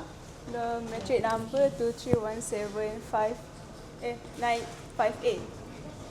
My name is Siti Vanita Senyum Azhani and my matric number is 2310214. So today our group will be presenting about recrystallization. So for my part, I will explain for the introduction and problem statement. So for introduction, what is recrystallization? So recrystallization is a technique in chemistry that we use to purify a solid compound. Before this, we had learned many separation technique, right? Then But for today, I will only focusing on purification solid. Purification solid. Okay. Sometimes a chemical reaction will occur solid precipitate that can be filtered out. But the solid that form has impurities, or the solid is impure lah. Then why is this happen? This is because during the process of purification, there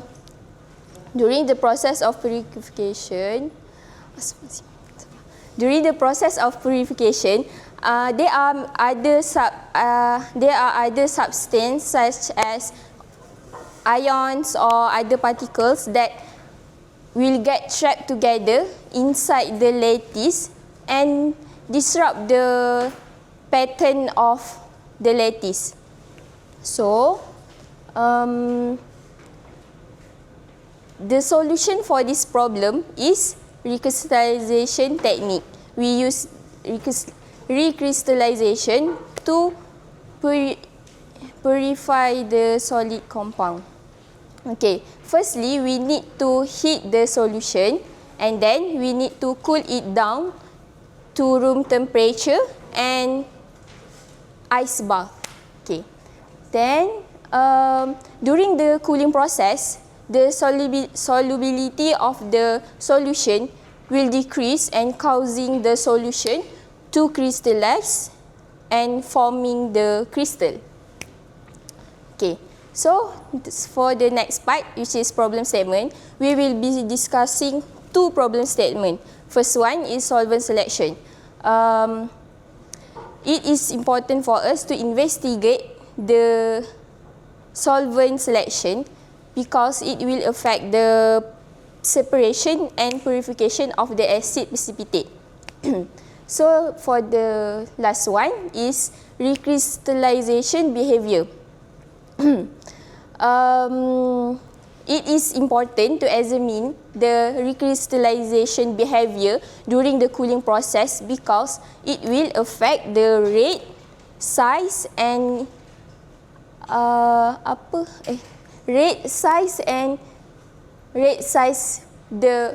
it will affect the rate and size of the crystal that will form. That's all from me. So I will pass to the next presenter.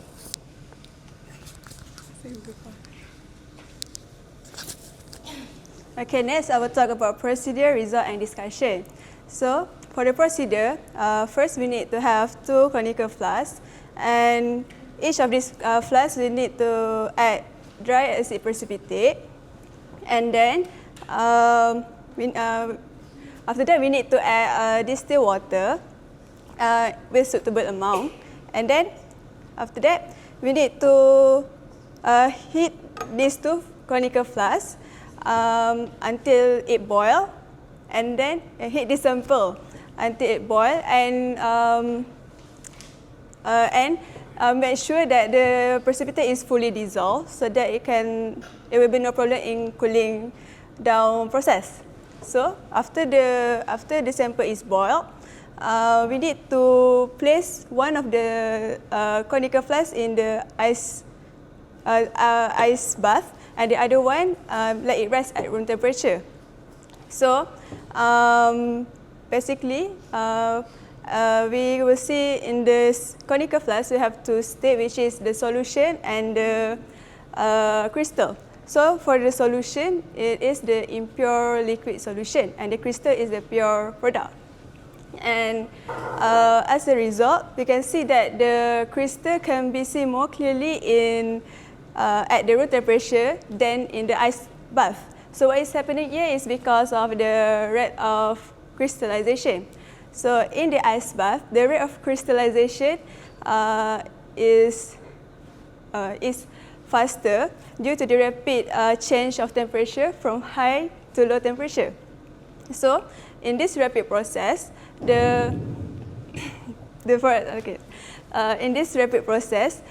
it promotes slower growth of crystal as the low temperature decrease the molecular motion. But at the room temperature, the rate of crystallization is slower, allow them to arrange orderly. So in the slow rate, it can favor the formation of more crystal. So next I will pass to Tasnim.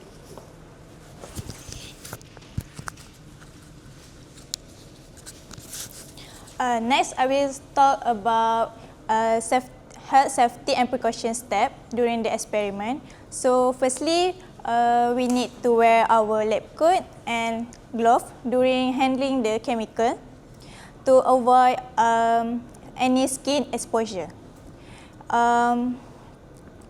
We also need to make sure that we work in a well-ventilated area, as recrystallization involve many solvent that will release harm fume, toxic fume. So during the experiment, we need to firstly beware the hot plate during the heating, because the hot plate can become too hot, so we need to prevent from hand from burn. Next, when we pour the solvent in the flask, we need to make sure that we not pour too much solvent, because it can prevent recrystallization from occur. Because when we pour too much solvent, the solute will remain dissolved. The solution become high solubility, has high solubility. So the solute has enough solvent that will remain will have them separate from each other. Then we also make sure not to move the flask too much during the recrystallization, because it can temper the result. Well, because the vigorously movement can disrupt the formation of per crystal. Other than that, during the experiment, we are recommended to use proper grip during we attach the flask to the retorт stand while we use the hot plate, because we want to avoid any spillage during the experiment, and insulated container, because we want to maintain the temperature, because the maintain temperature can help them to form the crystal uniformly.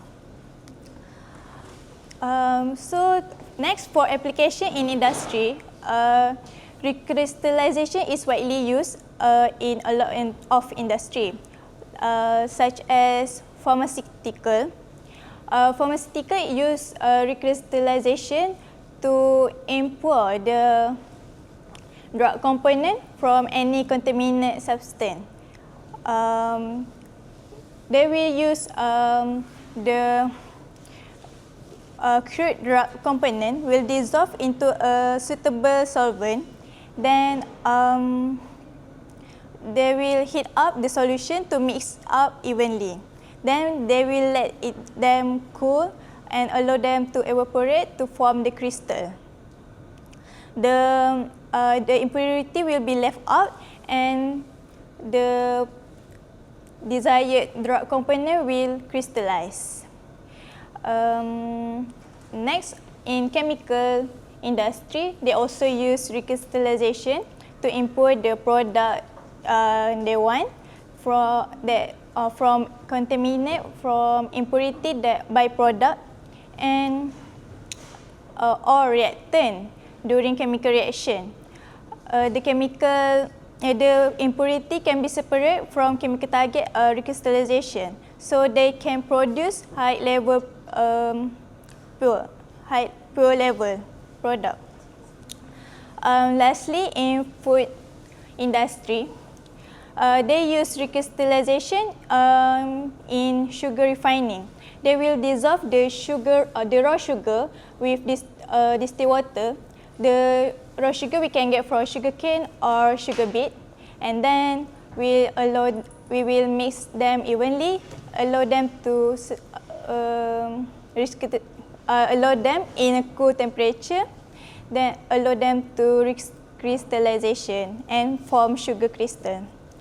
So to conclude, recrystallization is a delicate process that requires handling care to ensure the product produced in is a well form. So as we know that recrystallization is widely used in a lot of industry, we make sure that we know how to do recrystallization step by step. As the country demand to continue demand of high purity product, so mastering crystallization will remain essential for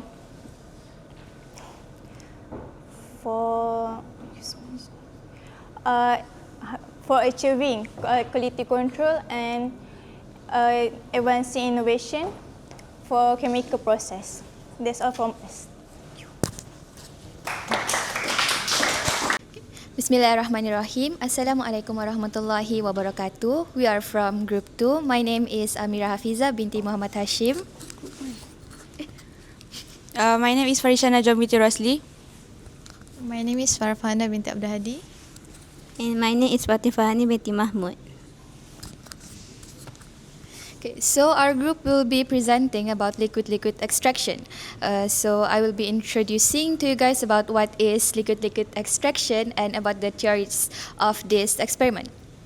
So I will keep it short and divide it into 4 questions, which is what, why, which, and how. The first question is what? What is liquid extraction? So liquid extraction is a process of separating organic compounds from a complex solution by using an organic solvent which is immiscible in water. So you must be wondering, what is immiscible? So immiscible means a solvent that cannot be soluble in water, which will result in 2 different layers during the experiment later.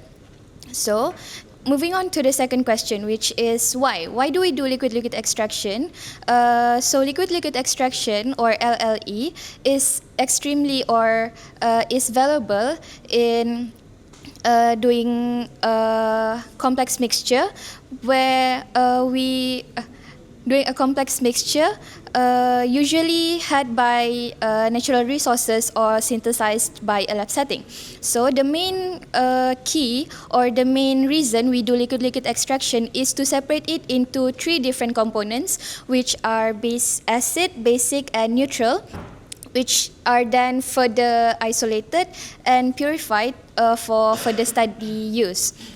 So the third question, which is which, I will be separating this into 2 parts, which is which solvent to use and the solubility of each organic compound. So first, we are going to use we generally use 2 solvents, which are diethyl ether and dichloromethane. However, we prefer to use dichloromethane because it is more safe to use since it is non-flammable. So since we are still learning and we are not any professional researchers yet, so that's why we use dichloromethane. So as for the solubility of each organic compound, first one is acidic compound. So acidic compound, they are soluble in organic solvents, and they are also soluble in basic aqueous solution. And for basic compound, they are soluble in organic solvent and acidic aqueous solution.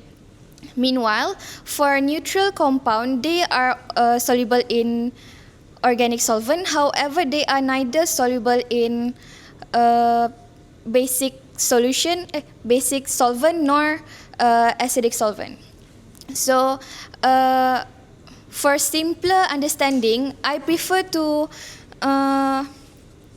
have my own way of explaining, which is we can have the acidic and basic solutions, acidic and basic compounds, and understand it the way of saying opposite attracts. So for the procedure, I will pass to the next presenter. Okay, now I will explain about procedure and methodology. For our experiment, we have 4 parts of methodology. First part is preparing a mixture. Second part is acid extraction.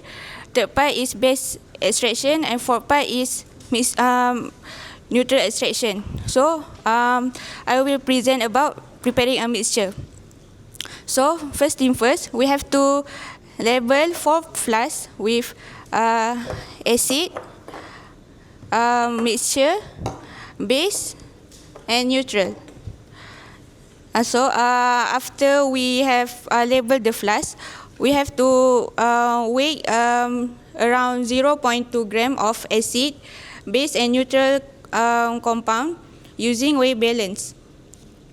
Make sure we use different spatula and different weighing board for each compound to prevent contamination.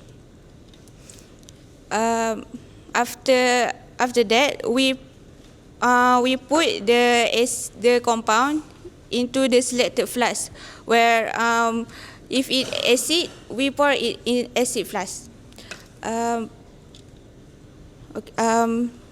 For base, we pour in the base flask. For neutral, we pour into the neutral flask. And then we dissolve each of the flasks with 10 milliliter of dichloromethane. While dissolving, make sure that we swirl it gently to ensure that there is no undissolved compound visible. Next.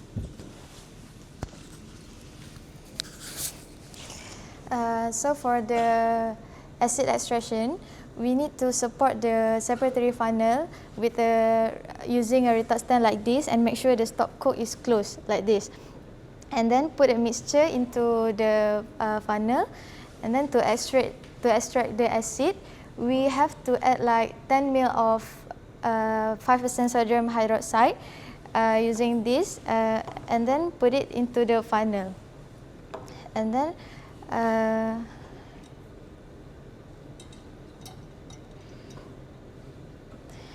then shake the funnel vigorously like this for several times, and cautiously releasing the pressure like this while opening the stop coke. And then put it back at the retort stand.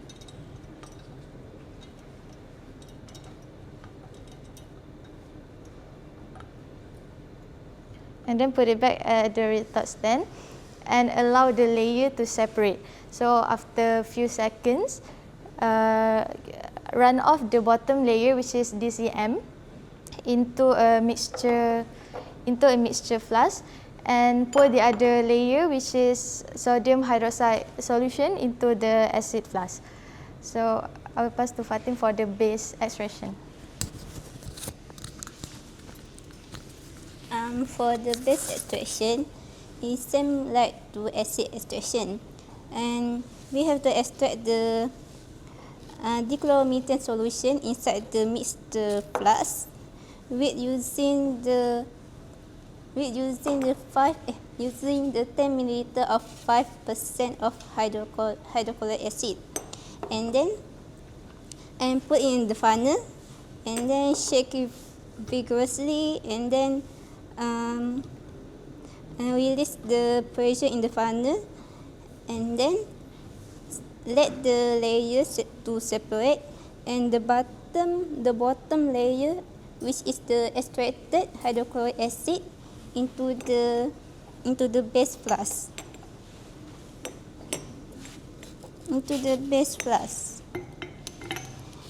So, and then we have to specify this extracted hydrochloric acid using the 15 milliliter of 10% sodium hydroxide, and then rinse it 2 times with dichloromethane with 5 milliliter addition for each time, and then put it in the funnel, close the stop claw and shake it vigorously, and also release the pressure, and then let the layers to separate, and the bottom layer, which is extracted hydrochloric acid, into the base empty base flask. So in the base flask have the hydrochloride salt of the base. So next is the neutral extraction. Okay, for the neutral extraction, so the neutral content flask from the previous extraction will be poured into the separatory funnel, and then we add 10 milliliter of water into the funnel, and then we mix it by shake it vigorously, and then once the layer form, we will the mixture will be discarded, where the bottom layer will be run off into the neutral flask, while the remaining or the top of the layer will be discarded. Next, I will give to the Mira. Okay, so for the result and observation, as explained just now, it is shown and proved that the acidic compound will turn into water soluble when it is dissolved in basic solvent, and the same goes to basic compound when it is reacted with acidic solvent. However, neutral will stay on the DCM layer since it cannot react with acid, neither base. So here it is proven and shown that liquid-liquid extraction is a powerful and reliable method for separation in liquid. So for safety and precaution, I will pass to Farah. So for the safety and precaution during this experiment, we need to use a PPE, which is personal protective equipment, like our lab coat and glove to protect our skin from any chemical splashes or spills. And then the second one is we need to label the flask properly to avoid any confusion and unwanted exposure. Thirdly, we need to use a clean glassware and using a different spatula for different compound to avoid any contamination during our experiment. And lastly, we need to use unexpired chemicals because it will disturb the accuracy of our results, and it is also to ensure the reliability and safety of our experiment. So I pass to Fatin for the industry. Next is where we can apply this liquid extraction in industry. First, we can apply it on the food and beverage industry. For example, decaffeination of coffee and tea. Solvent-based liquid extraction used to separate the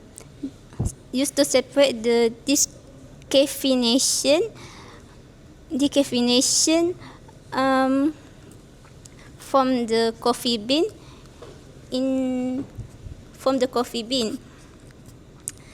So next is the aromatic compounds recovery. Liquid extraction are used to separate and recover aromatic compounds like benzene or toluene from oil fraction in petrochemical plants. This is for producing high purity. This is for the producing high purity hydrocarbons plants. So that's all That's the end for our presentation. Thank you. Bismillahirrahmanirrahim. My name is Mohammad Muadib bin Muhammad Zaini, and we are from Group 2. Today we are going to presenting about the liquid extraction. My name is Eliza Sahid. And my name is Mohammad Adi Haykal. Alright, so first of all, good evening to brothers and sisters, and also to Sir Wen. So today we are going to presenting about the liquid extraction. But first of all, I want to introduce about the principle and the concept behind this experiment. So liquid extraction is actually one of the separating method that is widely used, especially in industrial sector. For example, like the factory, we can take an example of caffeine from the coffee bean. It is actually used the liquid extraction because coffee bean is one of the compound that contain in caffeine is one of the compound that contain in a mixture, which is a complex mixture in a coffee bean. So now we are going to demonstrating about how we actually going to conduct this experiment. So first of all, in this experiment, first we need to prepare our sample, which is our mixture.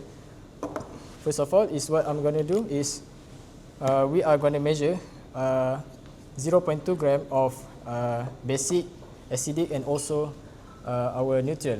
So in this experiment, we are going to using the chloroaniline for our basic compound. For our acidic compound, we are going to using benzoic acid, and for the neutral, we are going to using camphor. So first of all, we need to measure 0.2 gram of each substance using the weighing scale. And one of the precaution that you guys need to watch out is when you use the weighing scale, you need to press the tare button first, just to make sure that the weighing scale will measure only the substance that you guys want. So after we measure out 0.2 gram of each substance, then we will put all of the substance in this one mixture. Let's identify this mixture as our mixture flask. So in this flask, it will contain all of that three substances. So next we are going to move on to the next step. So now we are going to add 10 milliliter of DCM. Let's just say that there is 10 ml of DCM here. And what are we going to do right now is basically we are going to add 10 ml of DCM, which is our organic solvent, in this flask, which now will become an organic solution. So there are several reasons why we use DCM. The first one is because of its safety, where DCM is actually less flammable, which is it is safe for us to use, especially we are going to conduct this experiment on lab. Also, DCM is efficient because DCM has a higher density than water. So after we add 10 ml of DCM into this mixture, now we have our mixture. So what are we going to do next? Next, we are going to swirl this solution gently. It is actually to make sure that all the acid, basic, and also the neutral will dissolve completely and evenly in the DCM solution. So now we have our sample. So what are we going to do? Right now we are going to go to the separation part. So to conduct a separation part, we are funnel. So to conduct our separation part, we are actually going to transfer this mixture of organic solution into this as we call as separating funnel. So we are actually going to transfer this by using a funnel to avoid any spills. So there is a funnel here. So we need to pour it very slowly, just to make sure that all the solution transfer. Also, before we transfer, we also need to make sure that the stopcock is closed so that there is no spills out. So now we have our mixture in this separating funnel. So what next step, the first step that we are going to do is the separation of acid. So as we know, in this mixture, we know that this organic mixture contain of acid, basic and also neutral.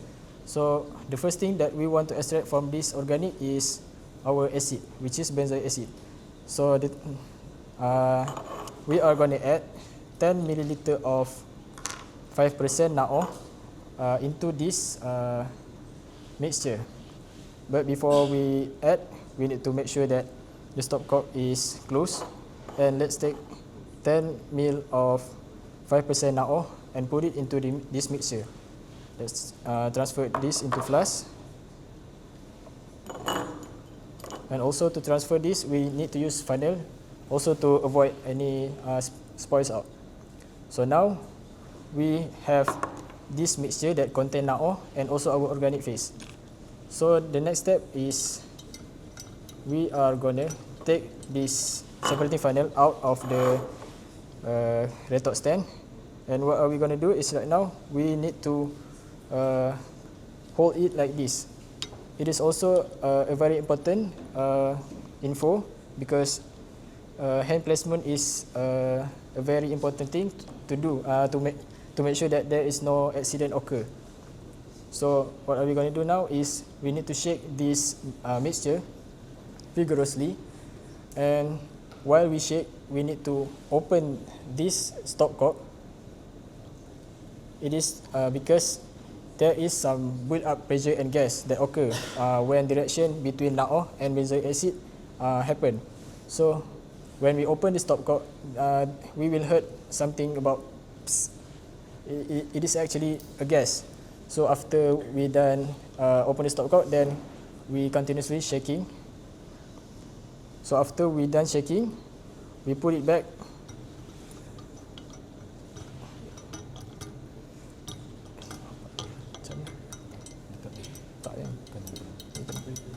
So we put it back at the retort stand. So now what are we going to do is we are going to observe the two layers. They are separating based on their solubility. So so as we know, the first one we added NaO. So now the acid, which is benzoic acid, will actually react with the NaO, then forming into salt. So this salt is actually a polar. So when the salt is polar, it will soluble in a polar aqueous, which is in this experiment we're going to use water. So the acid, which is benzoic acid, will shift out from the DCM and move on to the aqueous phase, which is water. So now, as we know early, the DCM have a higher density than water. So we know that at the bottom part of the separating funnel, we have the DCM that now only contain neutral and basic. As for the aqueous phase, which contains the salt, it position itself at the top of the separating funnel. So in order for us to extract the mixture out from the acid, we need to open the stopcock, and we need to make sure that our eye level is same as the layer. Also, we need to open the stopcock and slowly open the stopcock. Right. So we need to transfer back the mixture, which is the DCM, back into the mixture flask. As for the acid, we are going to take the acid flask, which is here. Now we are going to open back and put all the aqueous into the acid flask. So now we have our acid, which is in the form of salt, and our mixture flask. So what are we going to do here right now is basically we are going to repeat the same way. It is because not all the acid from this, which is DCM, transfer So in order to increase the efficiency of to remove acid, it is better for us to repeat the step. So right now we are going to pour this DCM using separating funnel, and we make sure that the stopcock is closed. And also we put it back the aqueous solution. Also, we need to add back a new 10 ml of 5% NaO to increase the efficiency of the removal acid. So now there is a funnel, and then continuously repeat the same method. So we're going to shake. We're going to open the stopcock to release the bullite pressure, and the step we're going to shake again. And now we have the same layer like before. So we are going to separate. Also, don't forget to open the stopper. It is because it is also to release bullite pressure and gas. So we need to remove the.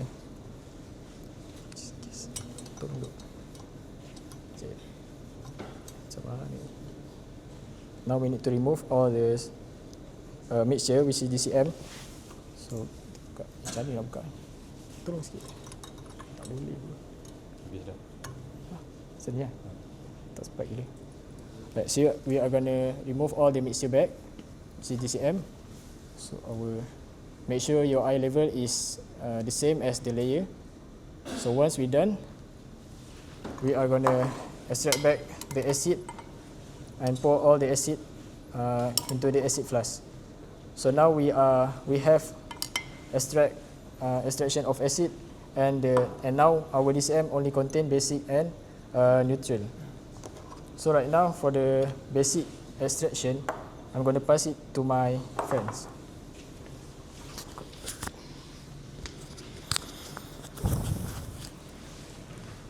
Okay, so my name is Adi, and I will proceed about the extraction of base.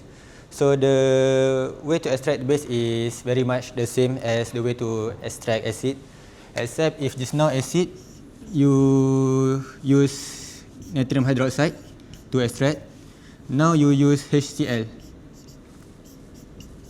You use HCl to extract the base.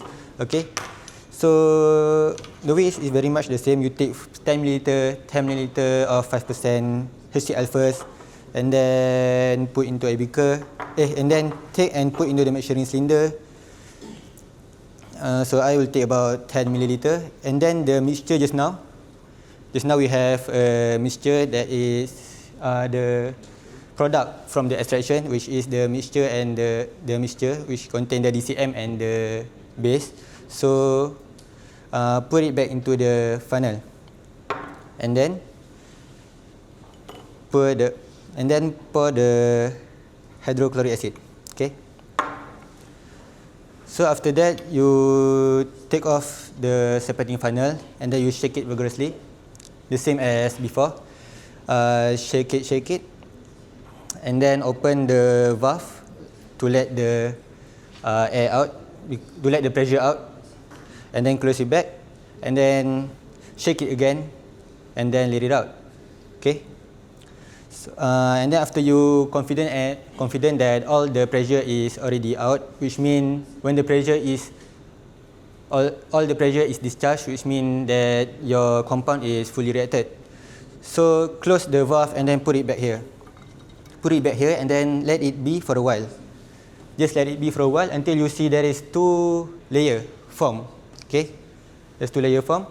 So the lower one will be DCM and neutral, and the above one will be the reacted one, the hydrochloric acid and the base lah.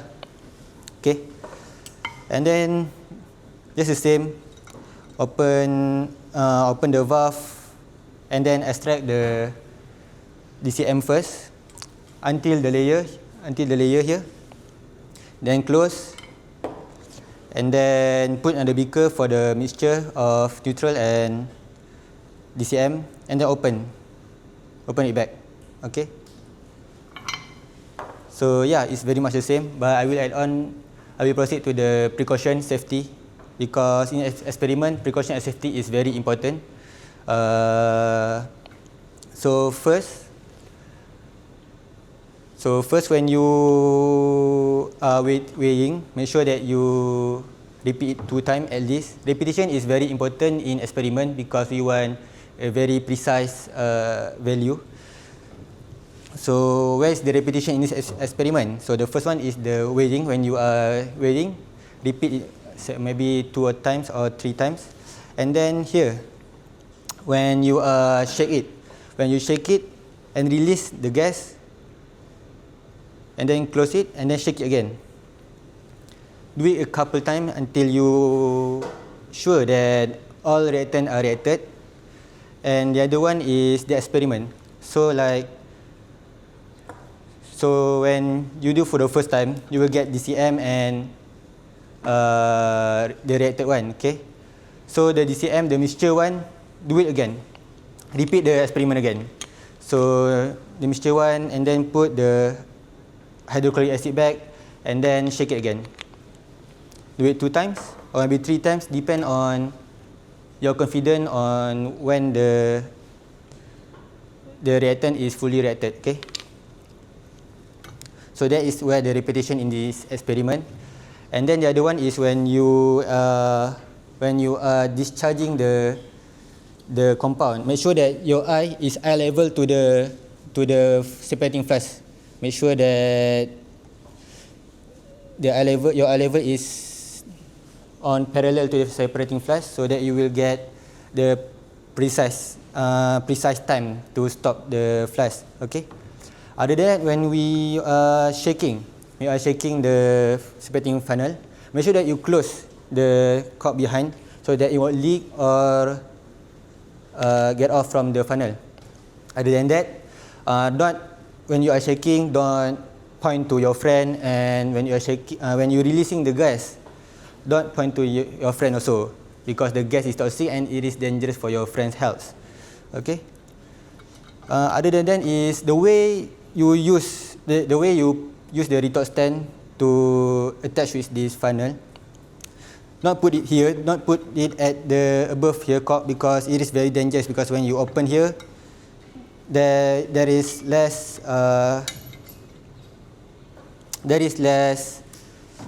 thing for the retort to grab, because when you grab here, this is the end of it. So if you don't tight enough, then it will slip. It can slip. Okay. So attach under here at the bottom. So if it slip, if it's not tight enough, then it will stuck here. It will not go off. Okay. So I think that's all from me. That's all for the precaution, health, and so I will proceed my presentation with my friend. Alright. For the last step, which is we are going to wash the neutral mixture inside the DCM. So we know that from the previous part, we already extract base and acid from the mixture.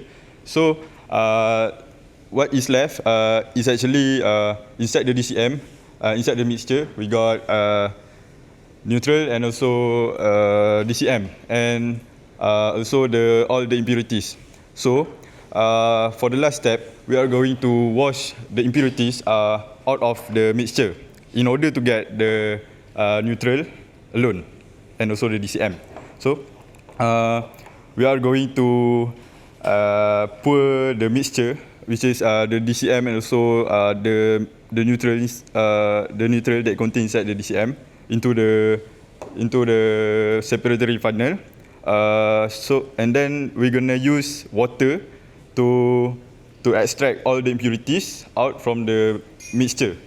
We're gonna add 10 milliliter of water, and then we're gonna shake. After we add, we're gonna shake like the previous step. We're gonna shake, and then we're gonna let the gas out from the separator funnel, and then we are going to and then we're gonna let it hang here for a second and make sure we have to wait until the layer appears. So we know when we use water is a polar substance. So the water will attract all the impurities, go to the top layer. So what is left on the bottom layer is actually the neutral inside the DCM, which is our desired chemicals. We know that DCM is denser than water, and also the neutral is non-polar substance. So the neutral cannot mix with water, and it tends to stay inside the DCM. So we know that our desired mixture is on the bottom. So we are going to let the bottom layer to flow inside transfer it inside the neutral flask. So we're gonna let it open and let it dry to make sure all the DCM to evaporate. So that's all for the methodology. And I want to add, before we end our session, I would like to add another application of liquid extraction in industry. So what attracts my attention is actually in oil and gas industry, where actually in oil and gas industry, they are producing fuels. So in order to producing fuels, they actually extract the crude oil from the ground, and inside the crude oil, it contains a lot of unwanted chemicals such as sulfur. So in order to produce cleaner fuels, they have to separate the unwanted chemicals from the fuels that they need. So they are going to, they are performing liquid extraction to allow it separates and produce cleaner fuels.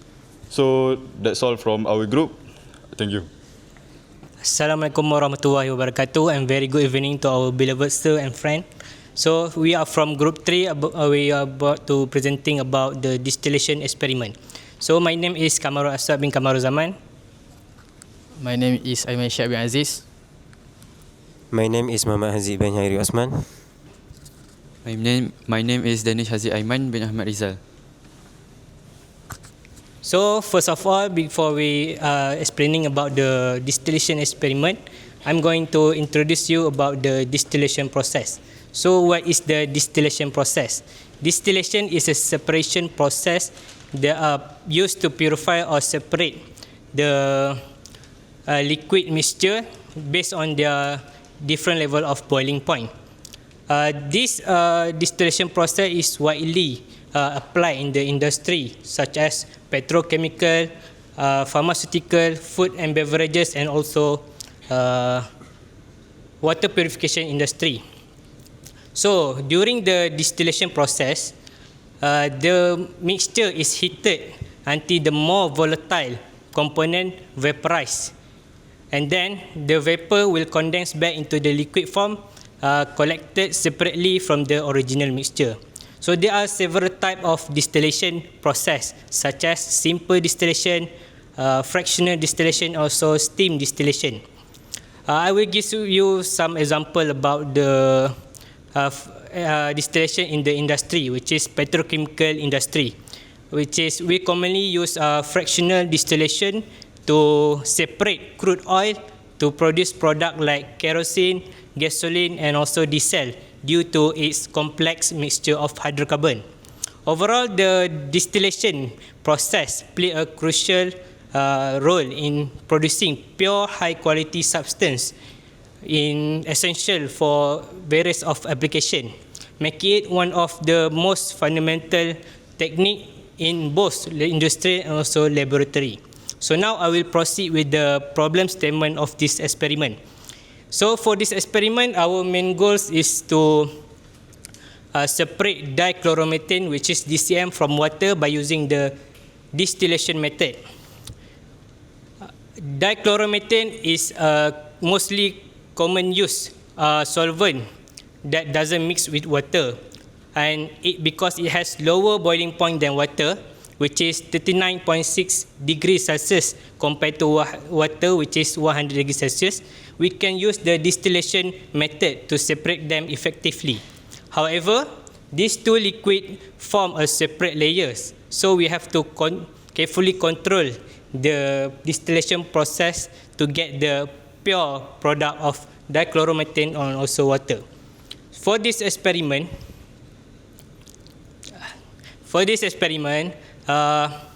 we will focusing on setting up and also setting up the distillation process and analyze the results so that we will see how we will manage to separate the two liquids. The result that we get will help us on understanding more on the distillation technique and also the application the application of separating common solvent. Now I'm going to pass to Aiman to explain about the methodology of this experiment. I would like to continue the presentation. So I will explain about the distillation process. First of all, let's say we have organic base and dichloromethane in this round bottom flask. We want to distillate the DCM from the solution. After that, the round bottom flask will attach to the distillation setup. So the setup must include three-way adapter, thermometer, condenser, vacuum adapter, and also receiving flask that will receive or collect the dichloromethane. After that, we need to heat the solution. So we place the round bottom flask in the heating mantle.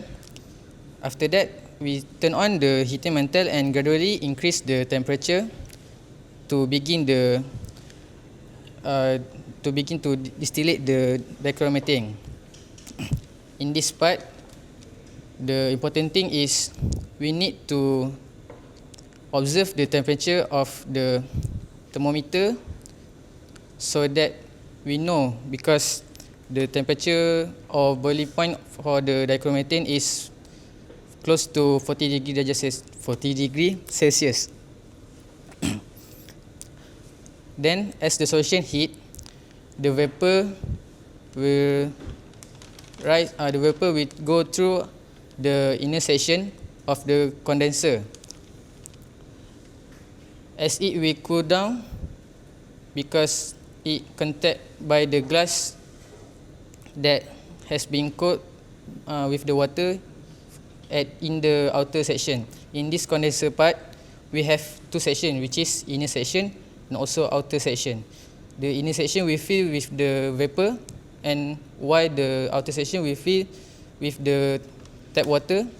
So here is the water inlet and here is the outlet. In the condenser, the vapor will begin to return to the liquid phase, so that we will receive the DCM, condensed DCM in the receiving flask. We continue to heat the solution until it fully distillate or no DCM fall or drop in the receiving flask. That's all for me. I will pass to my friend.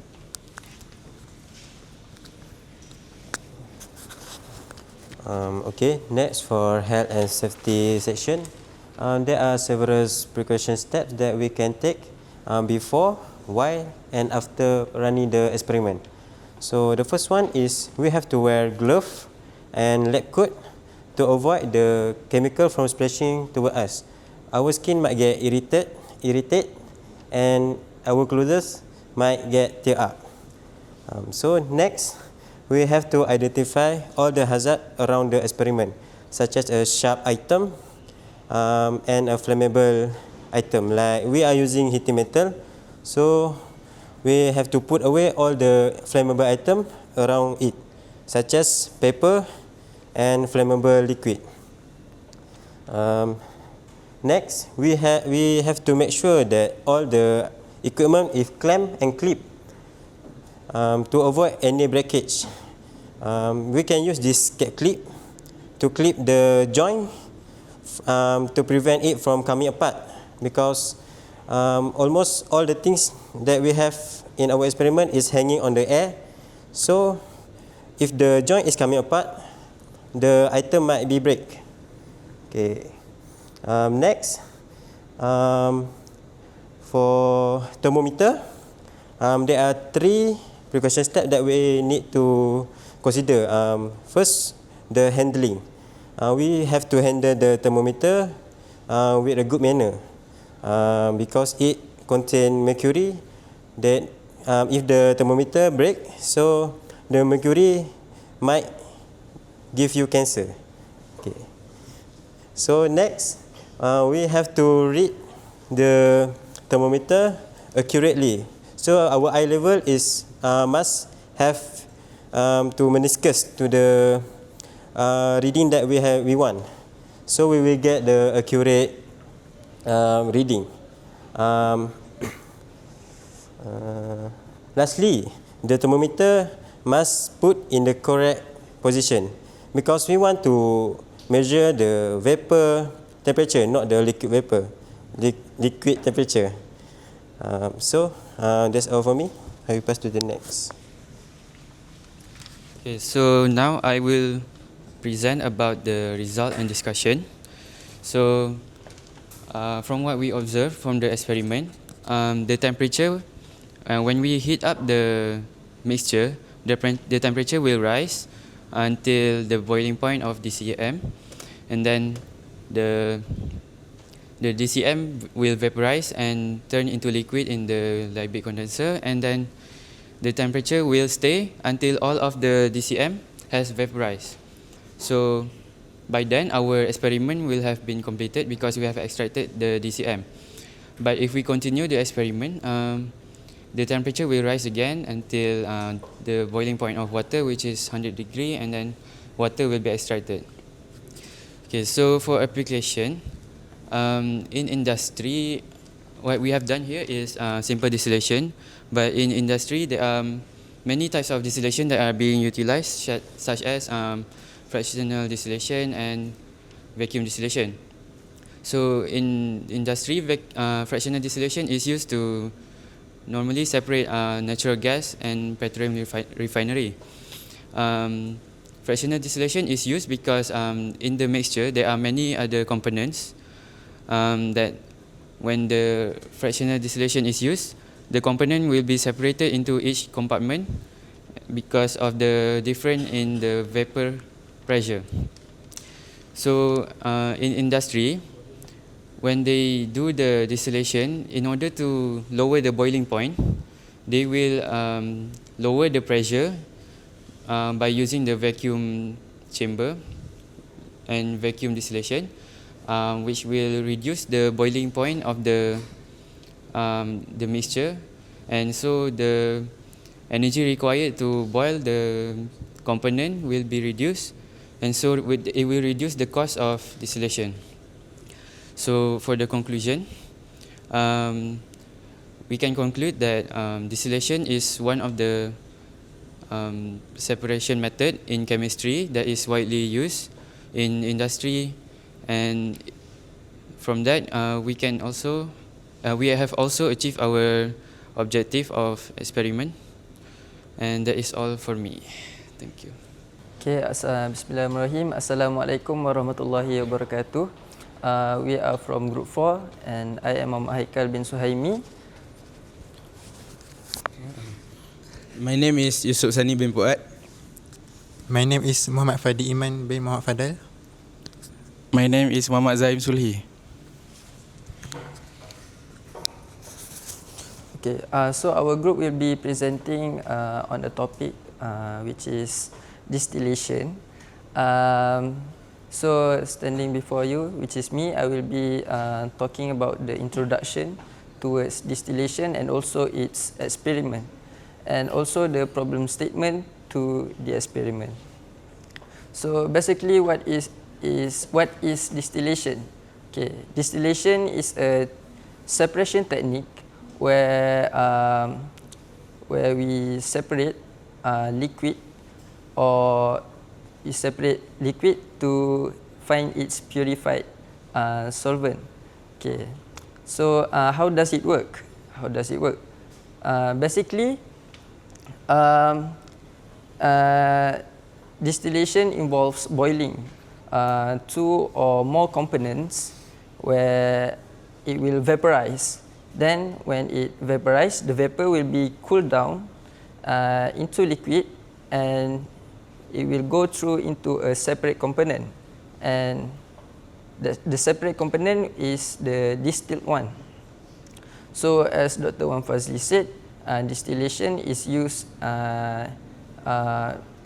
widely in chemical industries, such as producing purified liquids, alcoholic beverages, and also petroleum products. Distillation can be did through various of methods. One of it is simple. Next is fractional, and the third one is steam distillation. Okay, all of the methods are being used to determine based on its purity requirements. So into the experiment, I will give you the idea on what the experiment that we had done, which is distillation. So the idea is, this is the distillation unit. Okay, in the round bottle flask, which is inside this heat mantle, we will have the, for example, an impure solvent. Okay, so and then we will heat the impure solvent. When we heat the impure solvent, for example, DCM plus with neutral base. So as we know, DCM has a boiling point at 40 centigrade. So we need to make sure it doesn't superheated. Okay, and then when the DCM being heated, we will get the vapor. The vapor will go through the condenser, and then inside this condenser we have two way of water inlet. We will put the inlet, which is at the bottom, and the outlet is from the top. Why we do this? To prevent bubbles inside the air pocket. Okay, so it's better for the water going against the gravity. So and then the vapor will be cooled down through the condenser, and then that's where we will get the liquid, since the vapor has been cooled by the condenser, and then the water will be dropped down to our receiving flask. Okay, that's the idea of distillation. For the next part, I will pass to my friend here, which is Yusuf.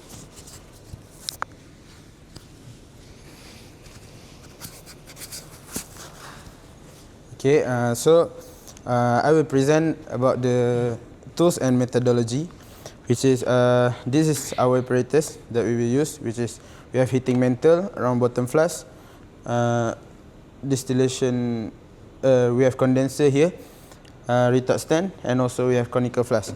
So for materials, let's say as an example, we take base mixture as our material. First, the base mixture will we heat the base mixture in the round bottom flask.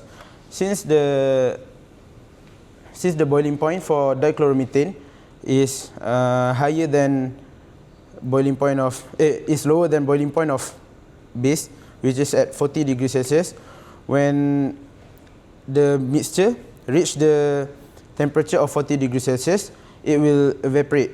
So this thermometer here we use to check the temperature, so that we can control the temperature to not reach more than 40 degrees Celsius to prevent superheating. Then in this condenser here, as we can see, we have two holes here, and then we have the space for water flow. So we will let the water flow in here and flow out here, and then water will also flow in this space here. So the water will act as a medium to condense the dichloromethane vapor. Then we just let the dichloromethane to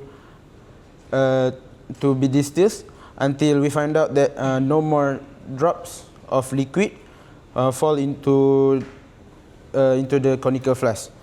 Then we can remove our round bottom flask here, and then we will have our residue in this round bottom flask, which is base. Okay, that's all from me, and then I will proceed to my friend. Hi, now I will be talking about the discussion. Separation process is a widely used method to separate components from the liquid mixture in laboratory work and industrial scale. It relies on the boiling point of each component in the liquid mixture. So there is actually 4 types of separation process method. The current we are using is simple distillation. There are also fractional distillation, which we use when we are refining petroleum. It have a fractional column where it will help us to distillate components with a closer boiling point. Third is steam distillation, but we have not learned yet. They are used to distillate fatty acid and soybeans. The first one is vacuum distillation, where we have not learned yet also, where they will be reducing the pressure inside the reactor to boil the mixture that have high boiling point, but we are boiling them at a lower temperature. Now for the application, for distillation we will normally we use distillation for alcohol production, which we will distillate ethanol from our fermentation mixture. We also will purify liquids, where we will remove the impurities from our chemical or substances. Lastly, for the application, we also do the petroleum refining, where fractional column will distillate our crude oil into useful products like gasoline, kerosene, and diesel. Lastly, application advantages and the types. Okay, that's all from me. Now I will pass to my friend. Test. As the last presenter, I'm going to talk about health and safety. So this health and safety is very important in this distillation experiment to make sure this experiment is going well and successful. So in this health and safety, there may be several key hazards such as high temperature, flammable substance, and glassware. So there are several aspects that can we do to take care of this key hazard. So for the first one is PPE. What is PPE?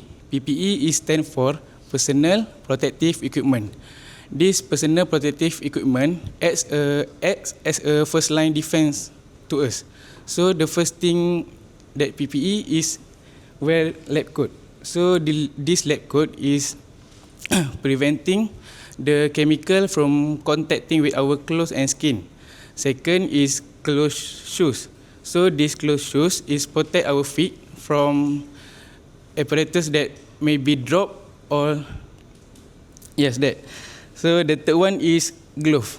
Here we don't wear this glove because this is just illustration. So this glove is to handle hot equipment. So the next one is setup and apparatus. So in this setup and apparatus, we use clamp and stand to hold the glassware and prevent accidental tipping. Second, we ensure the proper ventilation to avoid from inhaling fume. And the third one is we have to make sure this glassware is not break or crack before use it. So after we set up the apparatus, we move to chemical handling. So as we know, in this distillation experiment, this chemical substance is very flammable and harmful. So first, we need to label all the chemical to prevent them from mix up.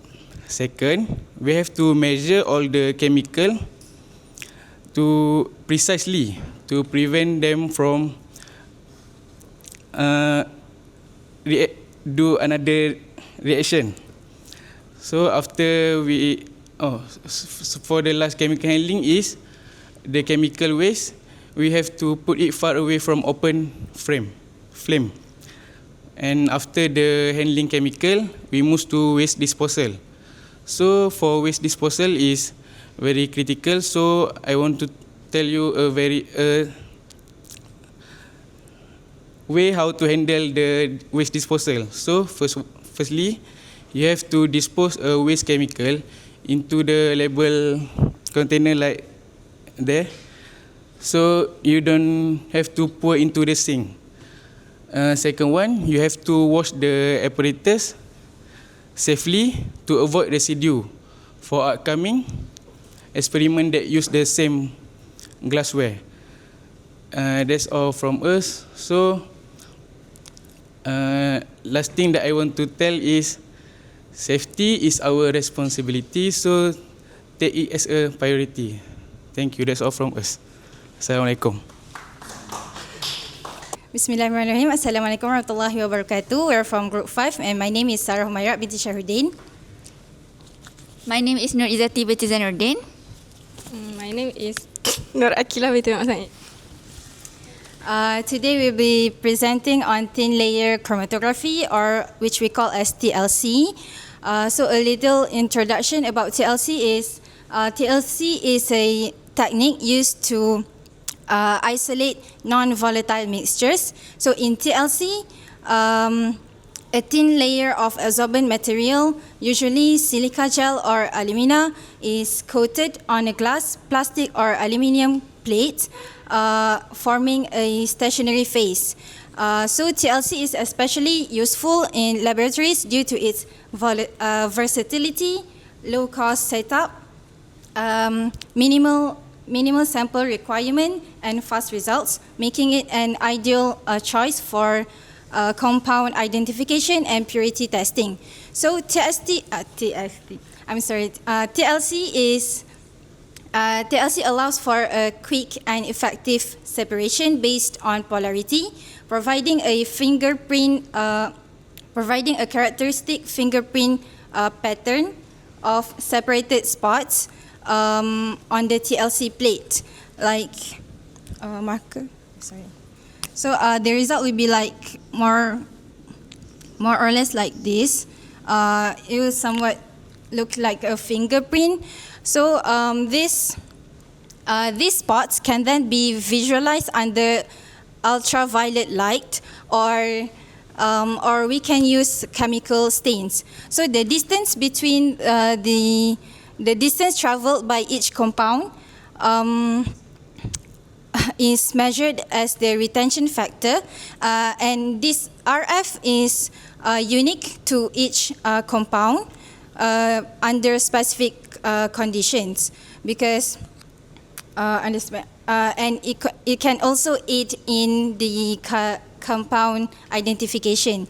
So the RF value is measured as the distance travel of the sample over the distance traveled by the solvent. Okay. So like other chromatographic techniques, TLC, thin layer chromatography, or TLC, also depends on the separation principle. So the separation principle relies on the relative affinity of the compounds towards the phases, which is mobile phases and stationary phases. The compounds in the sample mixture are carried along the plate, and the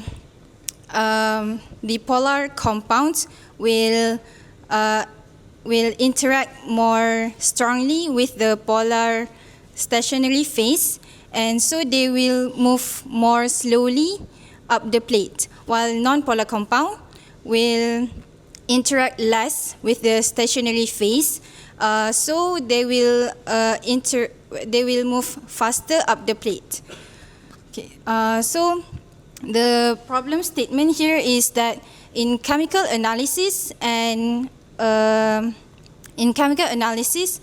separation sciences,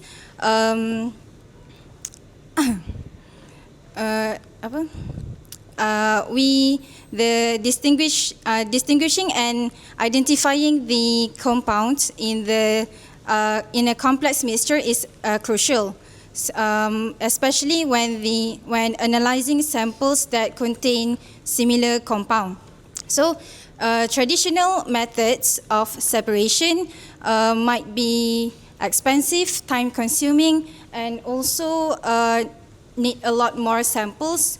So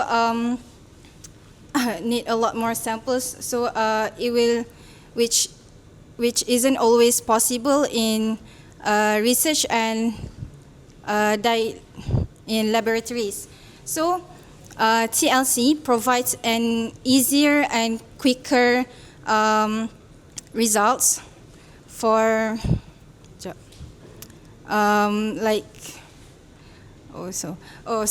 for particularly small scale samples, TLC provides a fast and quicker approach for analyzing and identifying the compound in the mixture. So it will be easier for us to identify the compound. That I will proceed with the procedure. Firstly, we have to prepare the TLC plate as like this picture. We must measure 1 cm from the top and 1 cm from the bottom, and label it acid, base, and acid plus base or neutral. At the top of the TLC plate, we can write the developing solvent name. Okay. As it is shown here, we have to wait. Okay, next we can prepare the sample acid, base, and neutral. Neutral, acid, and base. For this experiment, acid we use benzoic acid, and for base we use chloroaniline. For neutral we use camphor. Then we can spot the sample onto the TLC plate according to the label.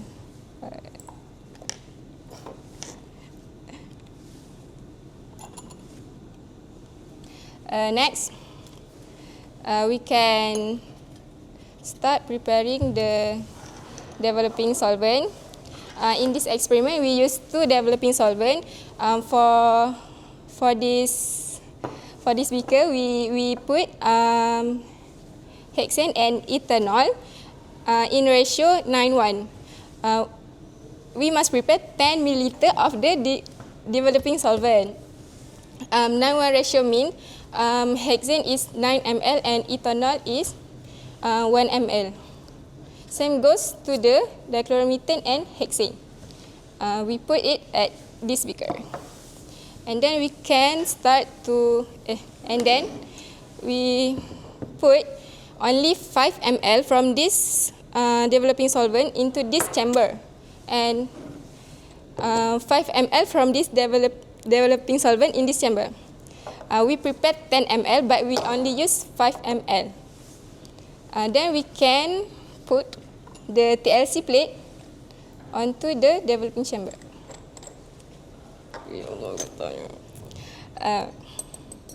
We must close the developing chamber quickly to avoid evaporation. And then we must make sure that the developing solvent is below the bottom line of the TLC plate, because if it is above the bottom line, it will actually dissolve all of the sample. Our purpose is to separate it. After that, we can wait until the developing solvent up until the top line of the TLC plate. And then we can let it dry. Lemak dia tak nak keluar siap.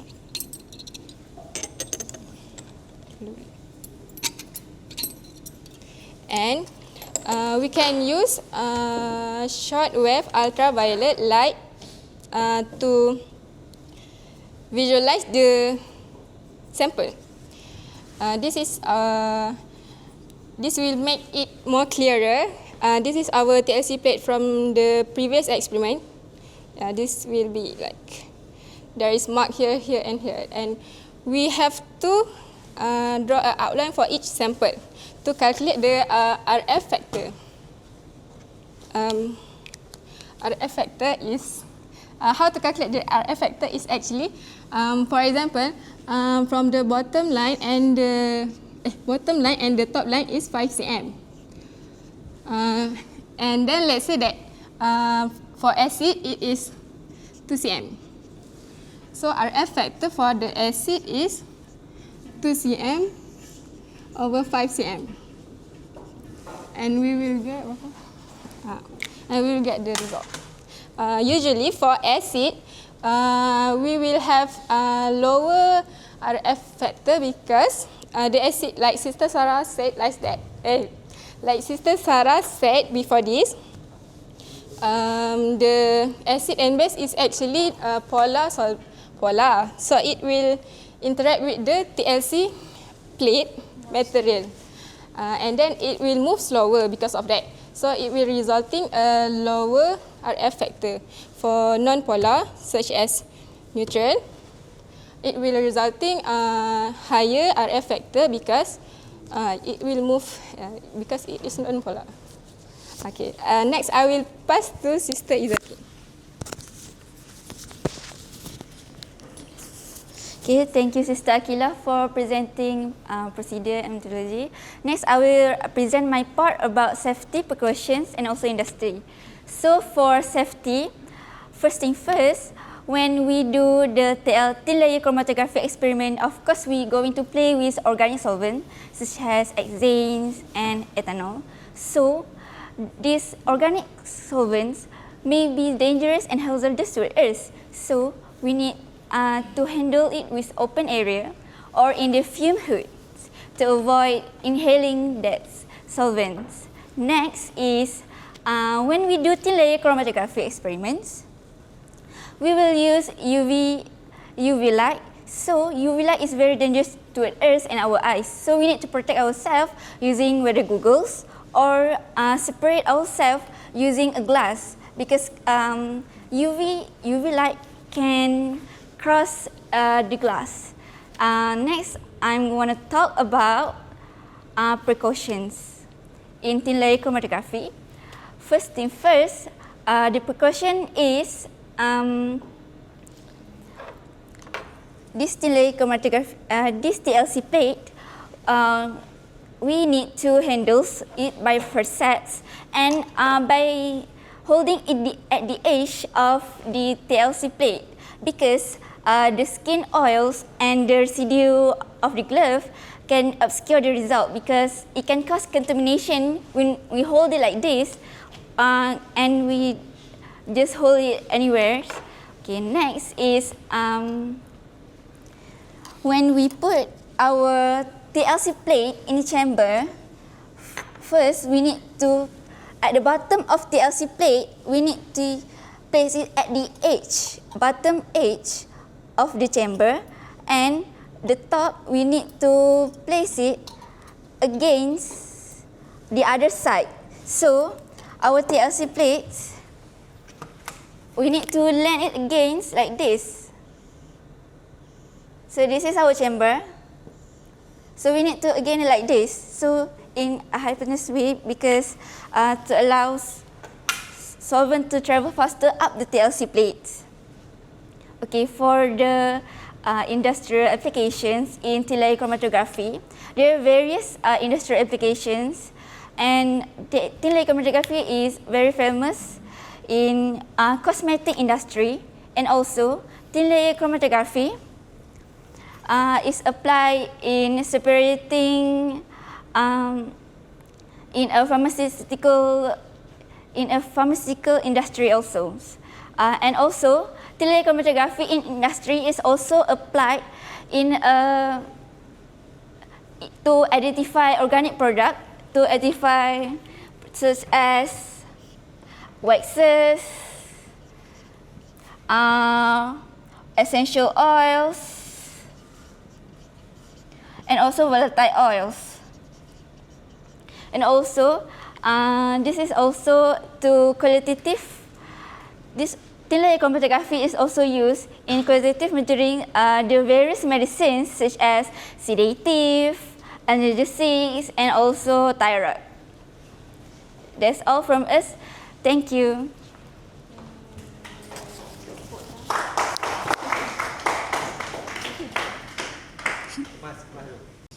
Assalamualaikum warahmatullahi wabarakatuh. We are from group 6 and today we will be presenting about TLC, and my name is Nik Nur Amira Kristina binti Nik Arif.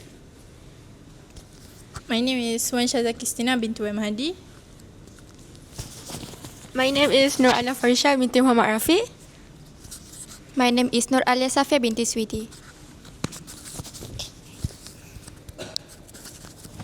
So today, to start the presentation, I will explain about the introduction, problem statement, and also the half of the procedure.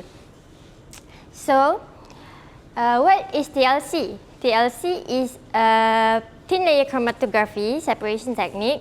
It has two states, which is liquid and also solid, which is specifically we call liquid solid chromatography. So, what does that mean? It means that when we have the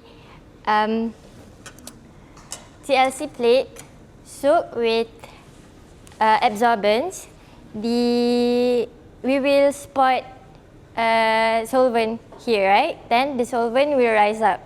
It will rise up using the capillary action. But how does that happen? If the solvent is non-polar, then it will stick to the absorbents by van der Waals force. But if it's polar, then it will stick by dipole-dipole force. As for the problem statement, how do we find a purity of the substance? By using TLC. And moving on to the procedure, I will only explain half of it, and the other half will be explained by my friend Alia. So first, we need to prepare 3 beakers and then label it as acid, base, and also neutral.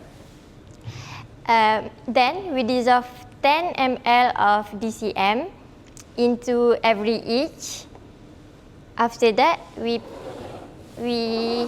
put it aside, and then we will prepare for the developing solvent. Okay, but we need to prepare 10 ml of developing solvent with the ratio of 9:1, meaning that for this one, we will need 9 ml of DCM and 1 ml of hexane. For this one, we will need 9 ml of hexane and 1 ml of ethanol. But to do this, we need to do under the fume hood because it evaporates easily. Then, we will need to put only 5 ml of the developing solvent into the developing chamber. What we need to do is we need to put this into the cylinder, measuring cylinder for 5 ml, but we need to look with using our eye level. Okay, then we need to pour this into the developing chamber and close it right away because we don't want it to evaporate and we want it to saturate. And then repeat the same step for the hexane ethanol. After that, while they saturate, we need to prepare our TLC plate by drawing 2 horizontal lines, 1 cm from top and 1 cm from top and 1 cm from bottom. For the bottom part, we need to label acid, base and neutral, and for the upper part, we need to label the developing solvent, and so do the other one. Next is going to be Alia's part. Okay, for my part, I will explain the other half of the procedure. For the next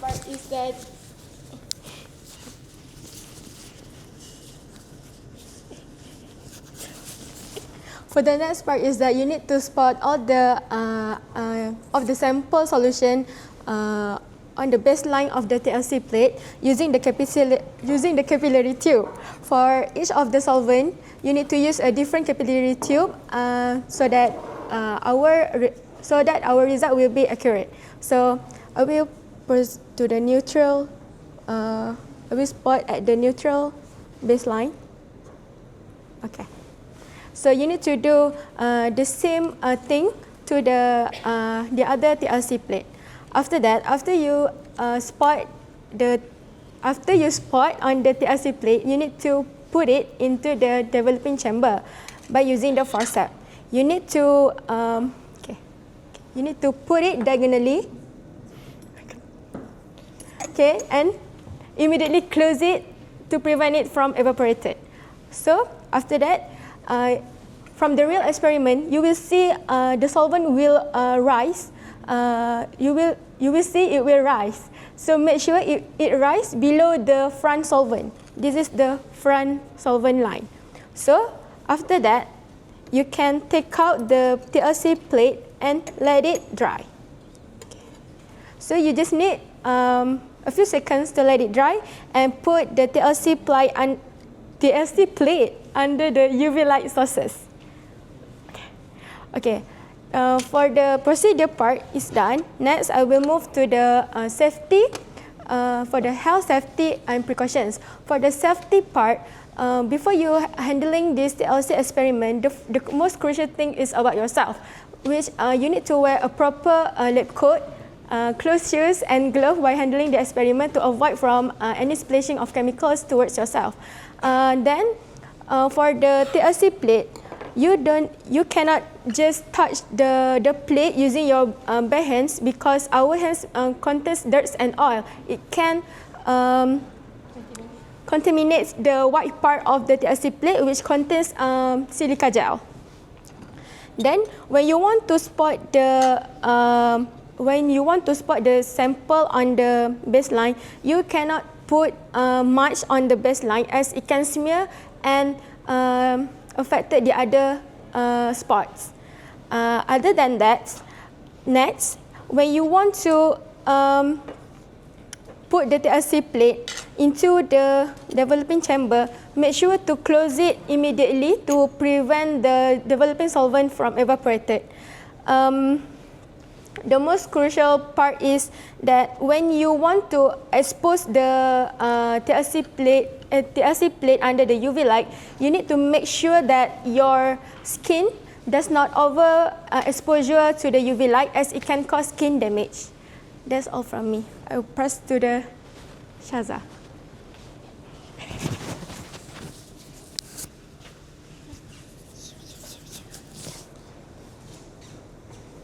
Okay, I will continue with the result and discussion.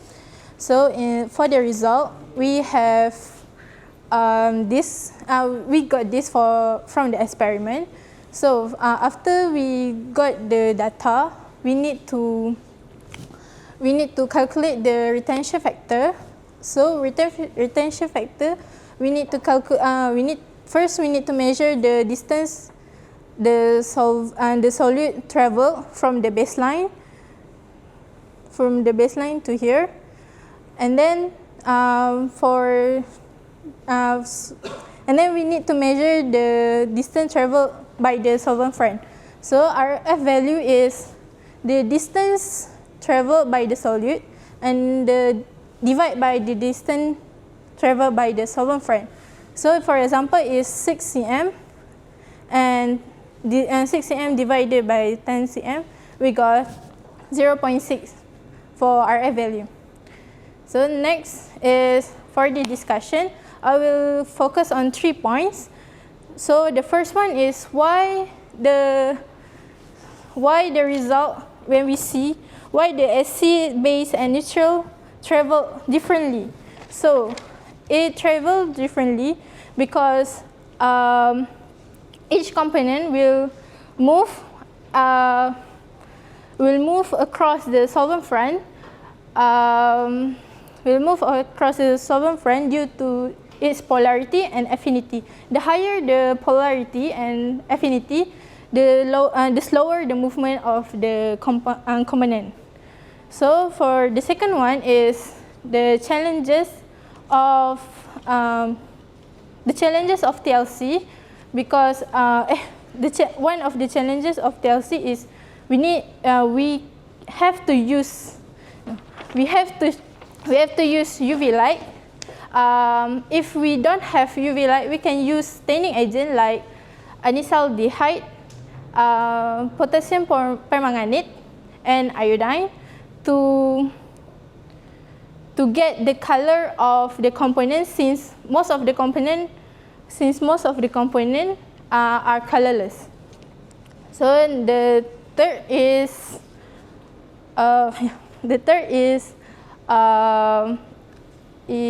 there's a lot of chromatography technique that are introduced to us. That one of it is TLC, and I would like to point out about column chromatography. Column chromatography and TLC have similarities, which is they are solid liquid chromatography.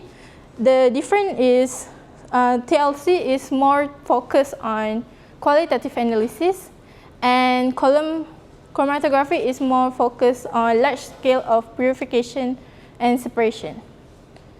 So I will move to the next part. So now I'm going to give examples on how TLC is applied in industry. For your information, TLC is widely used in many industries due to its cost effectiveness and its efficiency, such as its application in identifying drugs in a urine sample for forensic analysis. Let's say there's drug abuse case happens and a urine sample is sent to the forensic lab to identify what types of drugs is present in that person's body. So that urine sample will be mixed with a solvent to extract the drugs and its metabolites. And later the extract will be applied on the TLC plate, and along with the non-standard drugs. But before that, this TLC plate will be coated with silica gel as the stationary phase.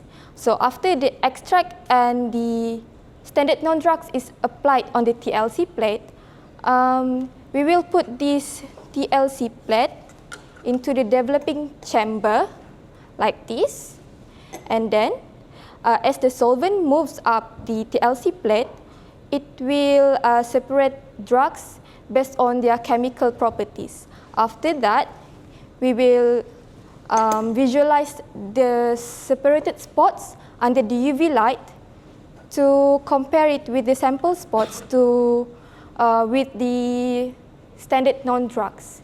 So another example, let's say for food industry, before they release that particular food in the market for sale,